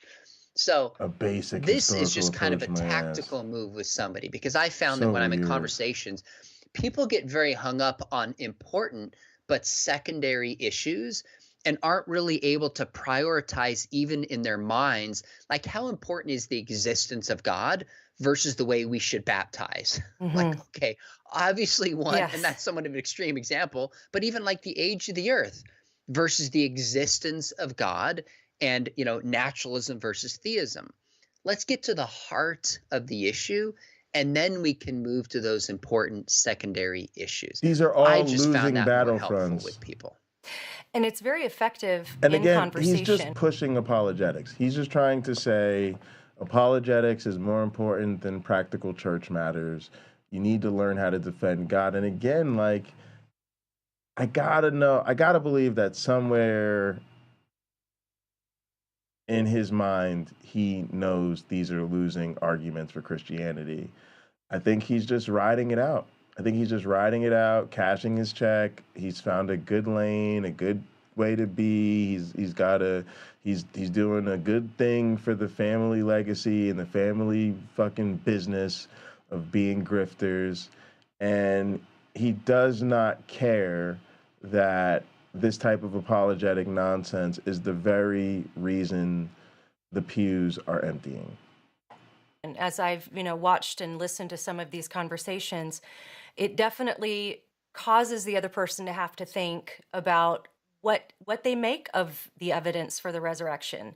And I've even had conversations with people who are going through extreme doubt and just said, kind of similar to what you just said, let's just put how we want to view the Bible aside for a second. And here are the facts that most scholars agree on surrounding the resurrection. Here's what I think makes best sense of the evidence, but if you're going to reject it, you got to come up with a better explanation. And then that, and I've had people even say at that moment, like, well, I think I don't want it to be true. And that's why I've actually had people be that honest. And so then that's a different, that kind of exposes maybe a different reason the deconstruction might be happening. And so, but again, Christians, you weird psychotic nut jobs, why would you want this to be true? Again, this is not the argument that you think it is. Why would anybody on earth want this bullshit Jewish blood magic nonsense? Jesus is coming back for us to judge the living and the dead.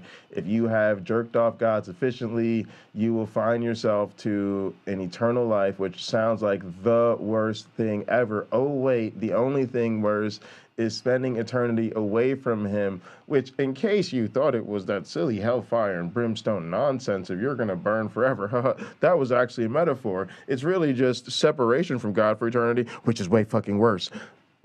Cool, great, yeah, great story. Yeah, I just really hope that that's true. And again, why do you think that matters in reasoning?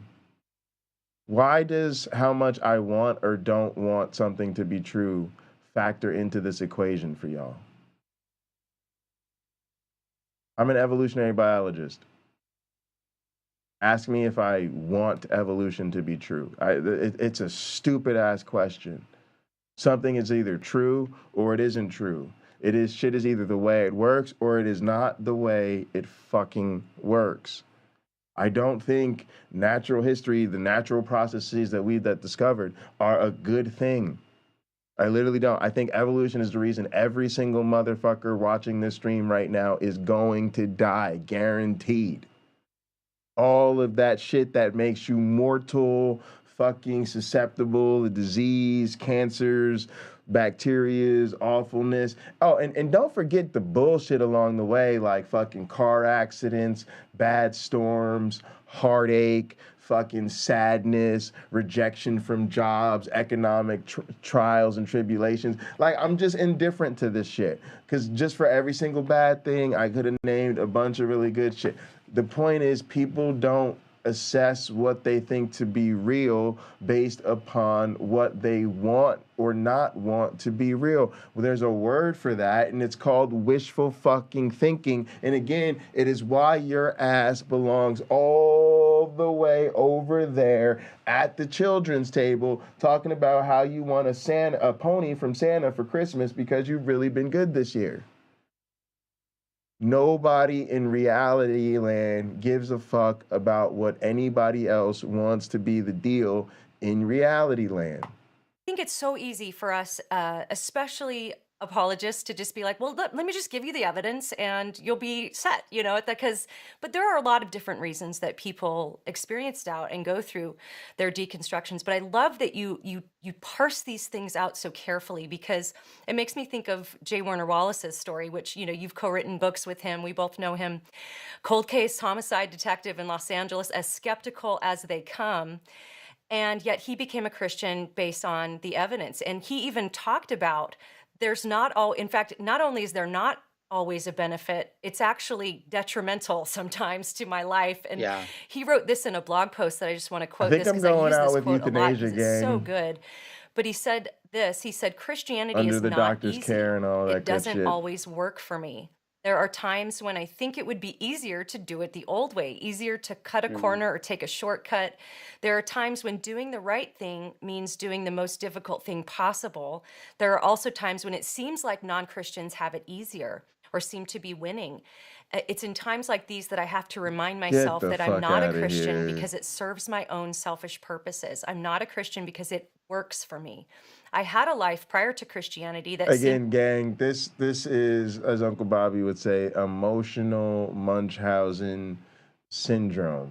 Wanting all the fucking attention and sympathy that comes with having a disease, but you do not want to have the disease. I mean, just sitting, like, what is it? Which is it? Is this going to be a Christian nation where literally fucking just about actually everyone in elected office is a fucking Christian, and fucking trans people can't get their fucking health care or play sports because that's what Christians want, and we ban all the CRT books because that's what Christians want, and COVID is just now a permanent part of our lives because that's what Christians want.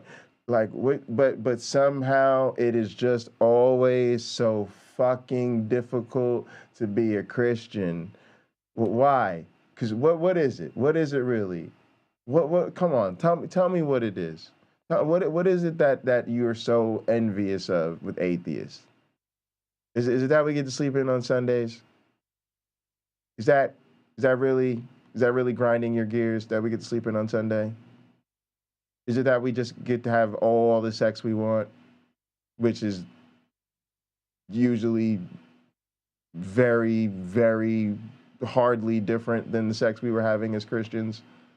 Is it that we splooge all over ourselves? Again, I'm almost sure the same amount we were splooging all over ourselves as Christians.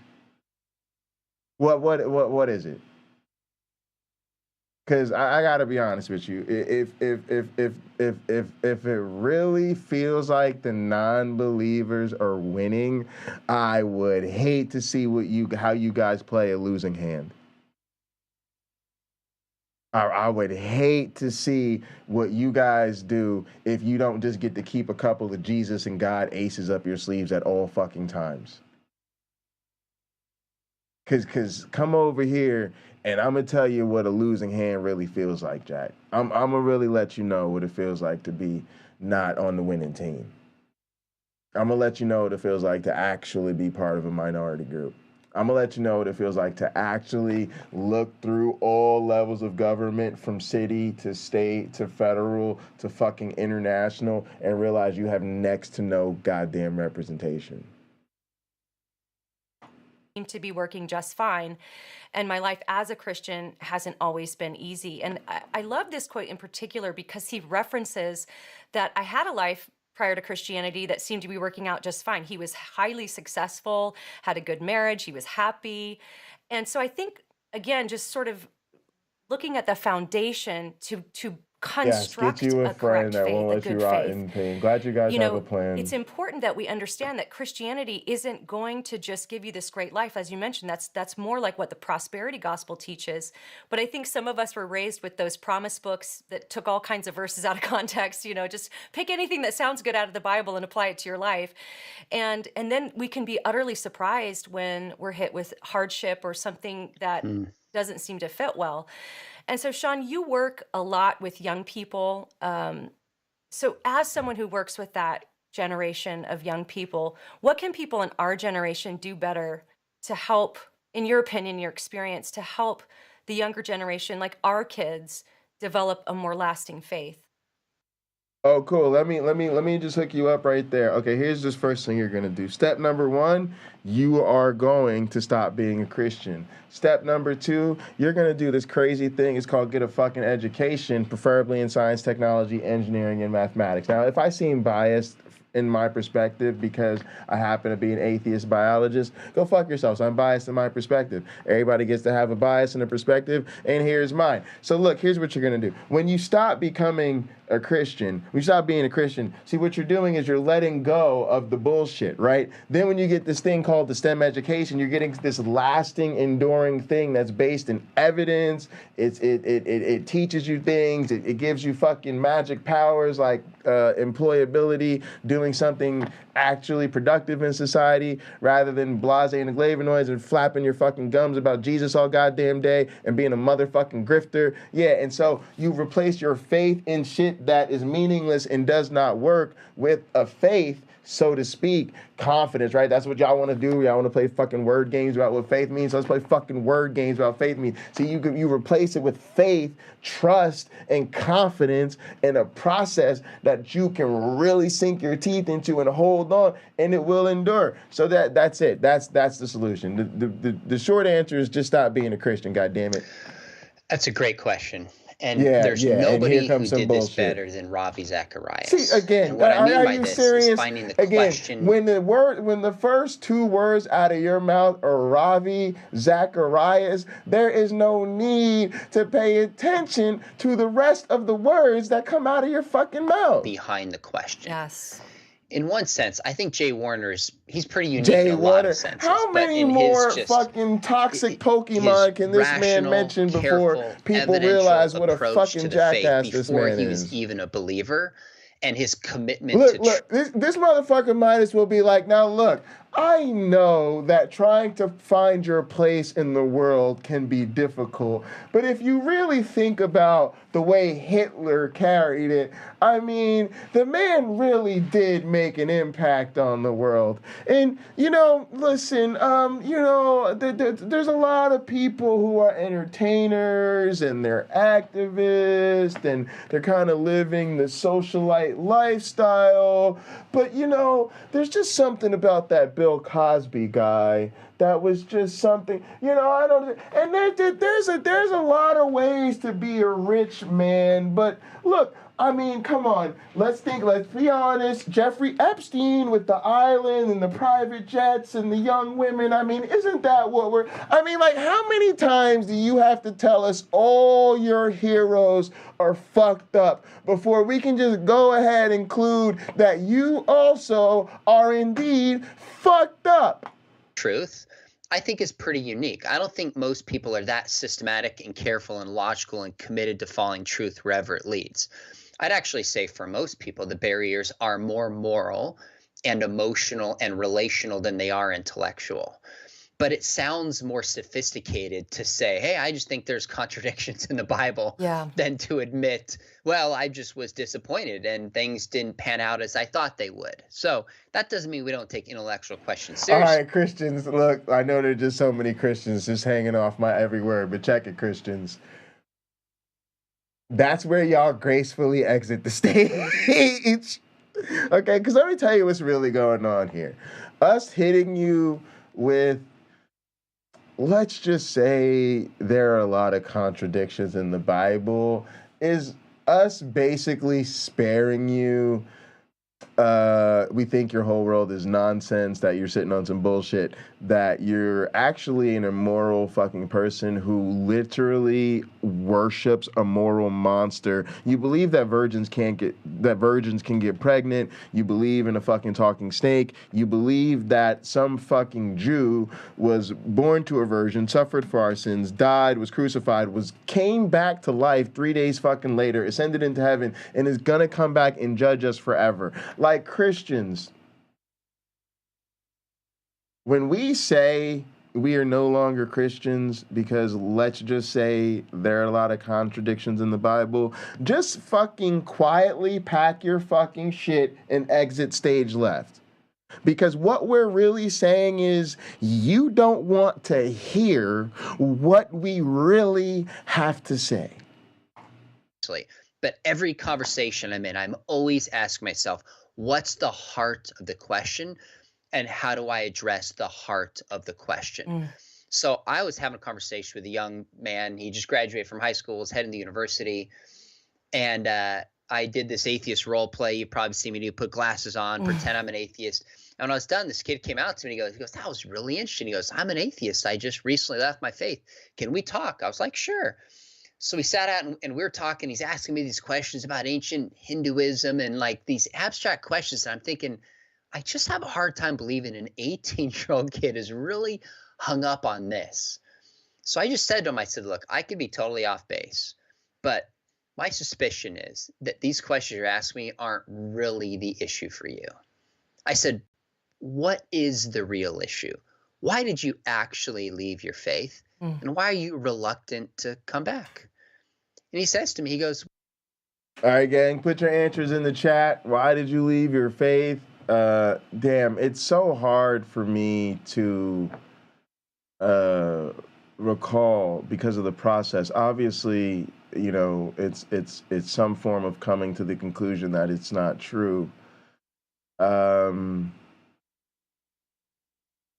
know, damn, like what really, I'm trying, if I had to like put my finger on it, man, I think it, man, I think it would, I think evolution had a lot to do with it.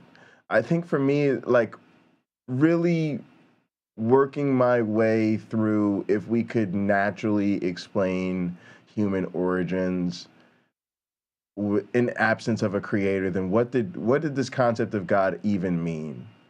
Like if God isn't the creator, then what the fuck are we talking about, right? It just renders everything else irrelevant. What's his will? Who gives a shit?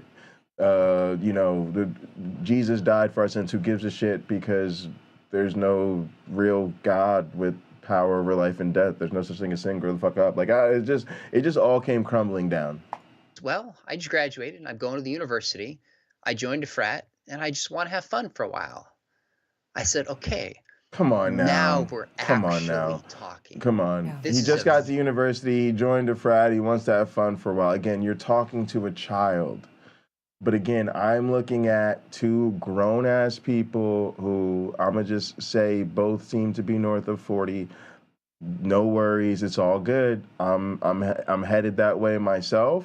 But, you know, how about we have this grown folks conversation amongst grown folks over at the big kids table? This is why. Y'all want it, and you wonder why we put them at the kids table, right? Because let's face it, as one ages, the family ages together, right? So there gets to be a point at the holidays where, you know, hopefully before the most senior people start getting offed by Father's Time, that, you know, the kids' table isn't really the kids' table, right? It's the young adults and the singles and you know, the family that doesn't have their own family yet, and they're just, you know, they're just in starter mode, you know, and that's where these guys are at, because they literally are like, yeah, well, I defend the faith by fucking ambushing fucking college kids who are like, yeah, bro, I'm just trying to, you know, have a little fun, party, see what this college life is about. I don't know. I'll work it through with Jesus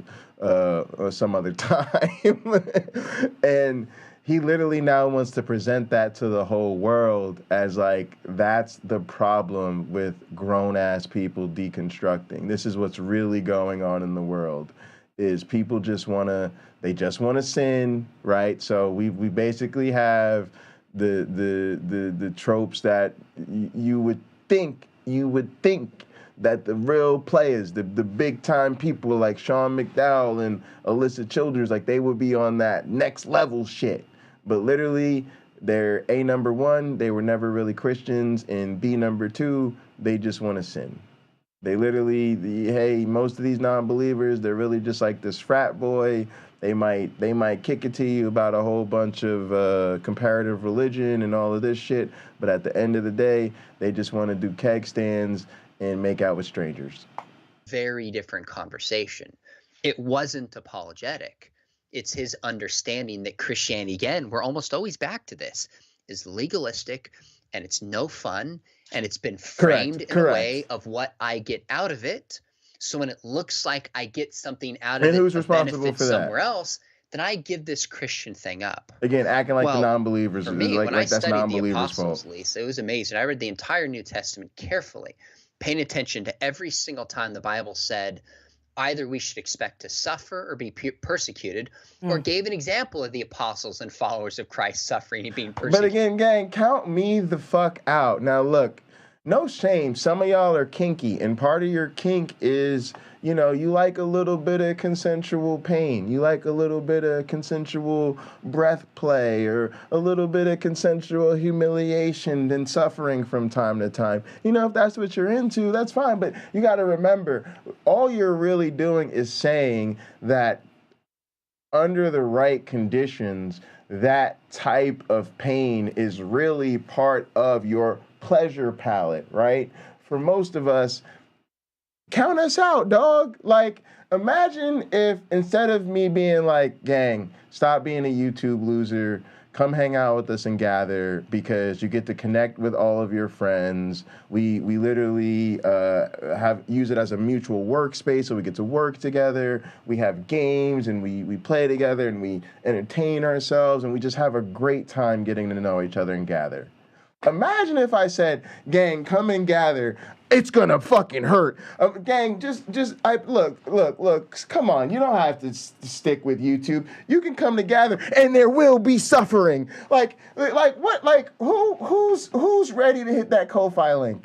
Like, come on, Christians, do you hear yourselves? Yes, you're trying to recruit people. When you tell people that what they're signing up for is going to be painful and difficult, and they're going to be persecuted, and people are going to smite them, and they're going to have to forsake their families and all their worldly possessions and all of this shit. No, I'm good. No, thanks. Y'all, good luck with y'all. Good luck with that. Yeah, y'all stay safe out there. See you later. Like, I'm closing the door. Who the fuck wants to sign up for this bullshit? I was stunned at how central this is, a biblical idea through all of the New Testament. Partly disappointed myself. I'm like, how did I miss this? Because this prosperity gospel has been preached in so many ways. And this is a separate conversation. We'd also see it with like the sexual purity thing. If you're just faithful now, your benefit will be God will bless you with that spouse, and you'll have the most wonderful relationship ever. And it's like, it doesn't work out. They bail on God. Right. So we've taught the gospel in a false way to this generation. So for me, I guess to bring back. But again, like, whose fault is that? some preacher sat up there and told all them women exactly what God had in store for them. You're going to live this chaste life. You're going to sacrifice it all for Jesus and that. Do not look at that, man. Do not touch that, man. What are you doing? What are you doing? What were you doing last night? But what were you doing last night before church? But what were you doing last night before church? And that's why you're single. And that's why you don't think anybody loves you. And that's why you think you're worthless. All right? Now, all you need to do is do exactly what it says here in this here book. And then the Lord is going to bless you with a father figure that is just a scooch imperfect relative to the Holy Father himself. But other than that, he's just going to be, oh my goodness, he's going to be the best man you've ever met, ever. So yeah, when that shit doesn't happen, she's like, yeah, I see now that y'all kind of set me up for failure here, and yeah, like come on. Again, this is just so ridiculous. Like they act like they have no idea where people get these expectations from. When I talk about like the resurrection, I try to talk about how here's the evidence for it, but I also try to say, you know what, if you reflect on your heart, I think you actually want a world that's this way. Eric. I think within your heart, there's something that resonates. You know, in my conversation with John and Unbelievable, I was like, look at the movie Endgame. It climaxes with Iron Man laying down his life. The only way to save everybody. Mm-hmm. There's something that draws our heart to that. Well, guess what? That's actually true. So I think with this generation, we have to show them this is true and there's good reason why, but also here's what it actually means and here's why this really is good news. I don't think we've done either of those very well. That is a powerful point because you even mentioned in your conversation with John, and I think you even isolated this as a clip on Twitter that was so powerful about there being this cry in our hearts, which is why we resonate with Iron Man giving his life for the whole world, because that's a story that we're actually wired to cry out for because of the plan of God of salvation of Jesus being ultimately that sacrificial lamb giving his life for the whole world. That's why, we relate with. Hang on, I just got to finish this last line of programming. Okay. All right. Run program. All right, gang. I know not a lot of you have the fucking exquisite fucking indoctrination. Education from universities that I'm fortunate to have. But, I just was using all those advanced PhD skills to write myself up a little program here. Yeah, and it basically just spit out this unbelievable new scientific revelation hot off the press that, suffering does not equal love. Yeah. I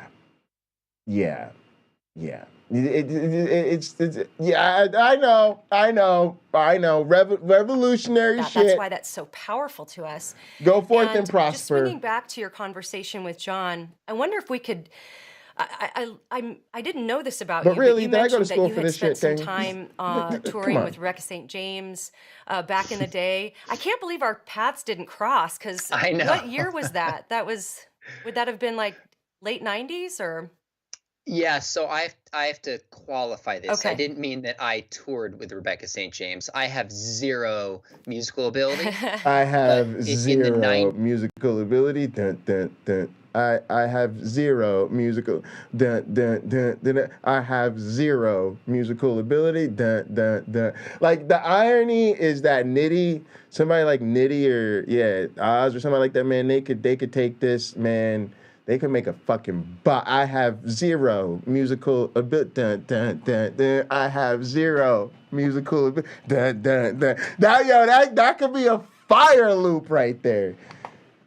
What my father started doing is it was the very first time you'd have these Christian events with a Christian rock band to draw students, and then they'd hear the gospel.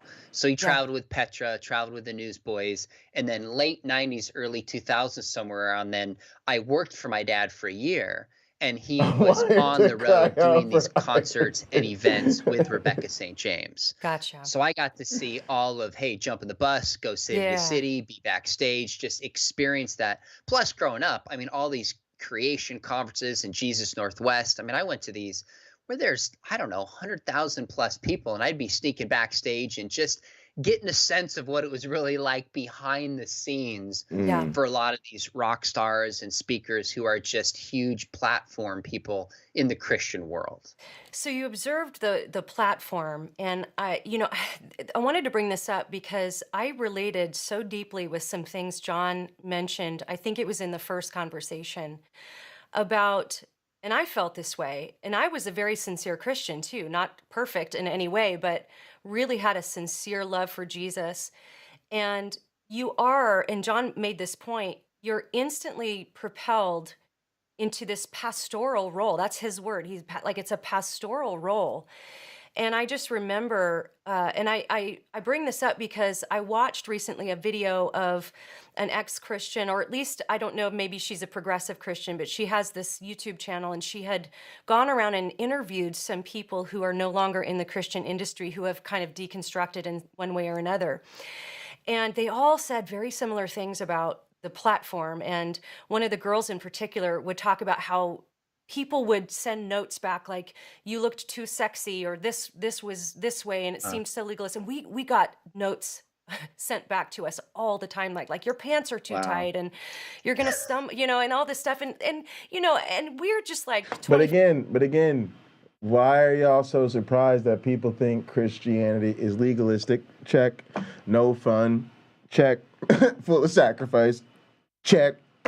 I mean, this is how y'all get down, and they do imply this way. And Christians are obsessed with the idea of platform. Matter of fact, I'm gonna keep it a buck with y'all. I actually think the whole conversation around platforming and all that type of shit is just fucking more Christian fucking semantic fucking poisoning that they've done, because they're literally the people who are obsessed with the idea of a platform and the audience, right?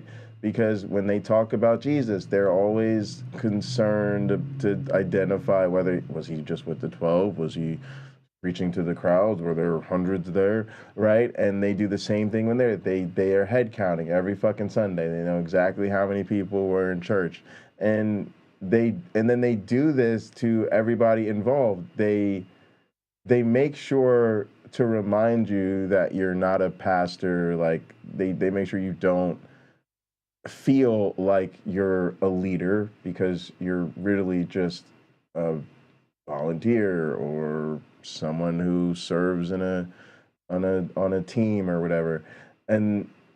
But then at the same time, they're constantly reminding you about the fact that you're on this platform, and therefore they can super micromanage everything about how you present yourself and all of this other bullshit. So again, Christians do this shit to themselves, and it's just also a little bit weird too, because again, I bet you they won't have this type of confrontational attitude about this thing if they were actually doing a stream with a real minister.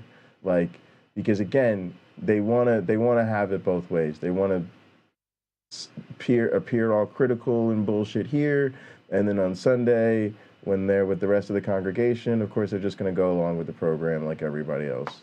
5 years old, and I'm like, I've just been eating pizza every night, so my pants are like really tight. I can't just go, I mean, that in my mind, I was thinking like, I don't have an option to just go buy new pants because I gained 5 pounds, but thanks, And so I think a lot of time there can be an assumption about your motive, and we were pretty naive. Like I look back at some of our videos and go, ooh, I don't know if I would do that way again now with what I know about mature enough men to and adopt the people, same biases. But I think getting some of that pushback, and then at the same time we would be out doing an autograph signing or something, which I was never comfortable with anyway.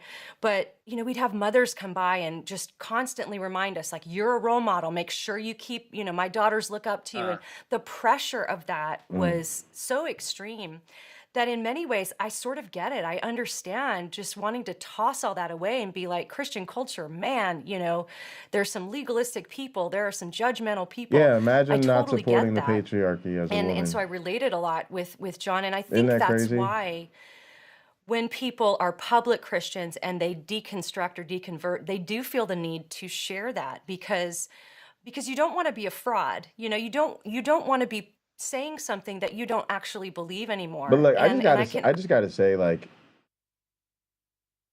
as the son of a Christian women are just disappointing. In the same regard that black Christians are disappointing. Christianity's fucking racist as shit. Like, it's bigoted as fuck, and it's definitely not woke. It's definitely not anti-slavery. It's definitely pro-slavery. It's definitely not for the people.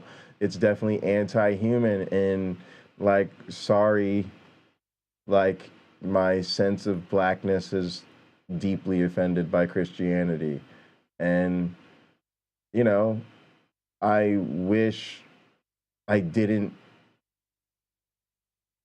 have to see so many women, unfortunately, defend the fucking primary source of fucking patriarchy and fucking misogyny, this fucking cult that is literally trying to dominate the world and treat women like property. And if you don't believe me, just read the legislation these people are passing. It's so disappointing.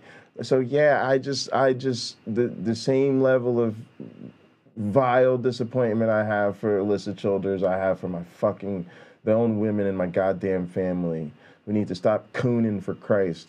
I can understand that, and I actually appreciate John's honesty in that. One of the advantages I had growing up with a dad who probably in the 80s and early 90s had as big of a platform as maybe second to Billy Graham. This guy makes sense, right? Sean McDowell's the right demographic to be defending Christianity. Just speaking all over the place, selling millions of books, is I didn't have Sean McDowell, is Christianity the white man's religion? What do you mean by white? What do you mean by that? Star, yes, or speaking star, because I saw the pressure and the stress and all these added things that people would send my dad. He'd share them with our family and process them. Yeah, facts. It just kind of stripped some of that away from me. It's just an extra twist of the knife. Is the next person, but it was really clear to me, like, wow, these are all vehicles for him to share the gospel and get the message out. It's not about the platform for him when it's all said and done. And so I guess I've seen that. And I think a lot of people, especially in their 20s, who haven't grown up and seen that, they're thrown on the stage. I mean, it's exciting and it's fun. You don't want to do the smallest thing to wreck your platform, but you don't really have an outlet. Who do I talk to, and how do I process doubts? Yes. How do I process if I'm morally failing in an area? Because I'm going to lose everything. And what 20-year-old young person can handle this? So it just builds and builds and builds and wrecks them. So this is just a phenomena of Christian circles. We have so many people. I mean, I ask people all the time, like, how do I get on stage like you? How do I do this? And I'm just thinking, man, have I done something to make people think that being on stage equals influence? Because it doesn't necessarily. There's some people who use it well and are called to this. You look at Jesus, he preaches to big crowds, but he had 3 around him. He had 12 around him. He taught in small groups, and he did both. So I just get concerned that we send the message, like, to follow God and make a difference is to be a rock star, is to be a speaker, is to have a bigger platform.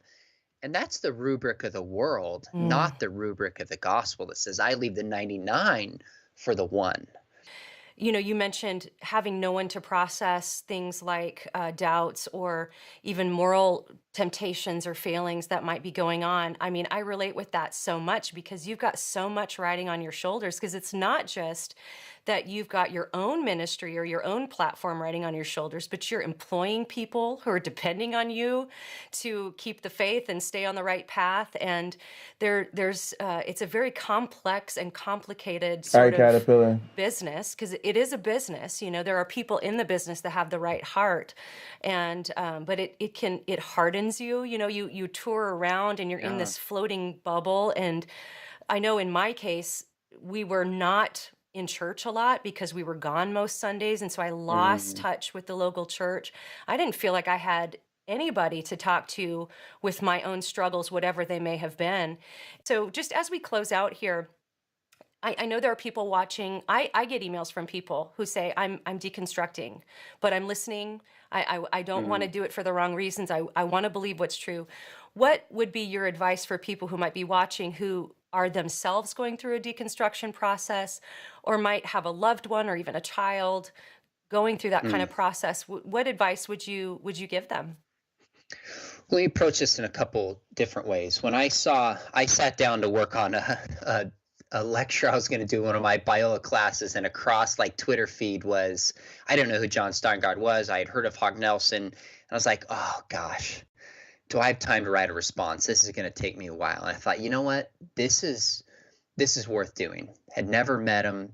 Hadn't heard of him individually. I'm sorry, gang, but this is like going to your dealer and ask him for the best way to get sober, right? There's no way that you should be having a conversation with a fuck-faced apologist if you are deconstructing. And this whole video proves why, because they have failed to even once genuinely represent what deconstruction actually is, how it actually happens, who actually goes through it, using it like they could have just hit us with one example of a genuine deconstruction story. Instead, we got listing off a bunch of fuck-faced apologists, talking about people who con artists who use stories that nobody buys about how they used to be Christians but are no longer Christians. But what do you know? They also happen to be apologists. This is just a nightmare. A bunch of people who were doubting, but it was clear they never really thought about their sin. Most of these people were never really truly believers. They just want to be sinful and have frat parties. Totally representing most genuine deconstructions as synonymous with the doubts of fucking college students. Again, most just really awful fuck-faced apologists do. This is just woefully awful. And then to sum it all up, they're like, oh, well, sure, let us come down from on high and grace you with a little bit of our intellectual advice about how to fight off the doubties. You might catch a case of the doubties, but let's cut that off before it spreads. And I sat down, probably took me 2 or 3 hours, and I thought, I'm going to write as truthful but as grace-filled as possible. Oh, maybe gotta be he'll read this. grace-filled. Maybe. With that in mind, because sometimes That when we means comment hype on it up a lot social of media, we bullshit. act as if the person doesn't exist that we're Right. really talking to. Yeah. And they Oh do, my and people goodness. hear stuff today and it's shared with them, and people are watching and listening to the conversation. So I wrote pretty truthfully based on his post, but I also wrote grace-filled. And I looked at some of the comments on Instagram, and it just broke my heart. I thought, are you kidding me? In his post, he mentions depression, how painful this was for him. And not a lot, but some Christians are piling on. And I thought, this is not going to help anybody who already thinks Christians are this way. And he's certainly not going to reach out to Christians. It's going to push him the other way. So I just wrote truthful as gracious Again, all as about I could. manipulation. It was Justin Brierly at Unbelievable who sent it to him and said, hey, would you be willing to come on with Sean? He wrote this post. And he read that and was like, wow, that was thoughtful and really kind. That's what started the conversation. The last thing we need to do when somebody's deconstructing. Gang, have you ever just thought about being nice to people who think differently than you do? I just cannot stand people who act like somehow the rest of us have just never thought of that. We just, holy shit. Holy shit. We should lick the balls and suck the booty hole of the people who disagree with us and then see if they'll be kind to us. Oh my goodness, Sean McDowell. Constructing their faith is start Where's your Nobel criticizing them Prize? personally and going after them. Now, if somebody comes out with a really strong, aggressive post, I mean, I might respond a little differently, but most posts are not that way. Most are people who feel like, you know, people are going to attack me personally. I'm making myself vulnerable. I don't want to lose friends. Like John said, he said, I feel like I'm on the outside. Like, let's just err on the side of leading with compassion and grace in this person's life. So when you see somebody questioning, just if there's only one thing you could communicate, I would communicate, say, you know what? I love you and I'm with you no matter what happens in your story. Again, Christians, we gotta really stop this because if you don't know me like that, like y'all just gotta stop. And also people are trying to tell y'all this is not what love looks like. I mean, I can't believe I used to be a Christian. The more and more I see this, the more it's hard to believe that I was ever wrapped up in it. But I think part of maturing was seeing the cracks in all of this. It's really weird that they don't. But this insistence on using love language, you know, the language of love, not love language. Yeah, you know what I'm talking about. Talking about love when you're really having an antagonistic interaction with somebody is just so fundamentally manipulative and weird. It reminds me of fucking James Torr giving Professor Dave a gift before their debate, which was actually a picture of Professor Dave. Like it was just so creepy. It was like, I don't know why you're doing this, and also it's not going to stop me from tearing you an asshole, but okay. Story. If you only communicate one thing, that's it. Just That's love. what my dad communicated just to love. me. That's what I Just tried to love. communicate, not to John, because I didn't know him, but Love to anybody will fix all listening of our to this. Hey, there's problems. thoughtful Christians who love and who care and aren't bailing on Thoughtful you. Christians. So that's a little harder when it's family versus somebody else. I get that. I get those emails and calls all the time from people. Somehow people think, again, maybe it's because I have a little bit of a platform that somehow I can magically fix it. Tons of Right. conditions. And then other people can't, which is so not true. Yeah. But if you can communicate anything to anybody who's questioning, it's I love you and I stand with you, period. Then It's when you're just ready, not true. let's start talking about the ishes. So people who are deconstructing, I would say, I'm sorry if people have been really Imagine you just rolled up on all the Christians in your life, like, hey, look, I just don't think Christianity is true anymore.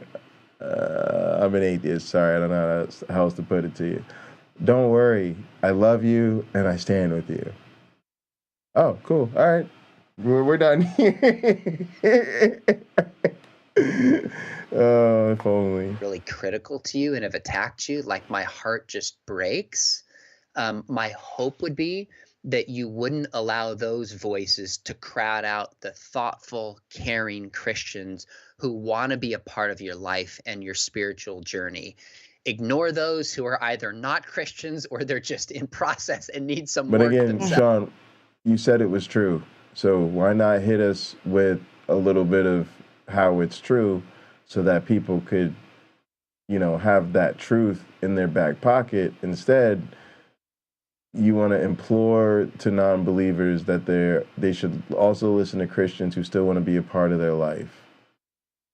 Do y'all hear how y'all don't answer the question?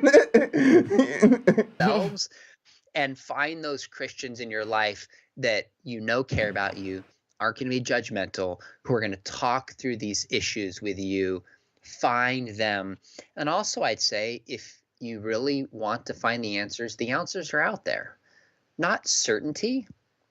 This has come up a lot with my conversation with people who used to believe, like, I'm just not certain anymore. Right. And I go, look, certainty is not the standard. But if you want to know we can have confidence that this is true and Christianity actually makes sense of the world, there's answers if you're willing to find it. So you are loved as best you can. Ignore those Christians who are just not living out the gospel. There's those answers if find you're them, willing and then to ask yourself find the them. tough question: do you Wow. really know what the gospel is? So if there's a Christian out there that's deconstructing, listening to this, I'd say read the Gospel of John with as fresh eyes as you possibly can, and just ask, who really is this person, Jesus? That's good stuff. Wow. And if anyone's listening or watching, you can go to Sean McDowell. Is it SeanMcDowell.org? They do not care if the answers you find are happen to be the correct answers, but you will find some answers indeed. Gang, you know, after further investigation, I've decided that I am still of the opinion that Sean McDowell and Alisa Childress are a bunch of grifting morons, and that neither of them has a fucking clue about deconstruction. They literally sat down for an hour and could not give us one genuine example of a deconstruction story involving a genuine deconstruction. Just a bunch of apologist grifters promoting a bunch of other apologist grifters. This was just a bunch of hand waving, a bunch of running around, flailing, waxing about a bunch of absolute nothing so that you can say you made a video to address an issue that you did not address at all in said video. It is just really a sad state of affairs when these two people pass as somehow great defenders of Christianity. Christians, there does come a time and place where being ashamed of yourself is an appropriate response. You don't need to stay there. It's okay. You were lied to. You were indoctrinated, likely while you were still soft in the head. But it is time to let go of this Christianity thing, because it is, in fact, embarrassing you. It is making you look like a very, very silly human being. Because let's face it, at the end of the day, most of the believers in our lives cannot do any better than Alisa Childers or Sean McDowell. And that means it's time to give it on up. All right, gang, we are kicking it and gather. I got to keep running around and try to do things to get ready for this move here. Appreciate everybody so much for tuning in. Come hang out and gather, link up with the gang. We will be there as always. Appreciate y'all so much, and we'll see you next time. Thank you guys so much for supporting the channel. Definitely wouldn't have made it this far without you guys. It's pretty cool that I've done 500 streams on the channel, and yeah, we got a lot going on right now, but let's keep it going. Thanks so much, everybody. Set 'em gone.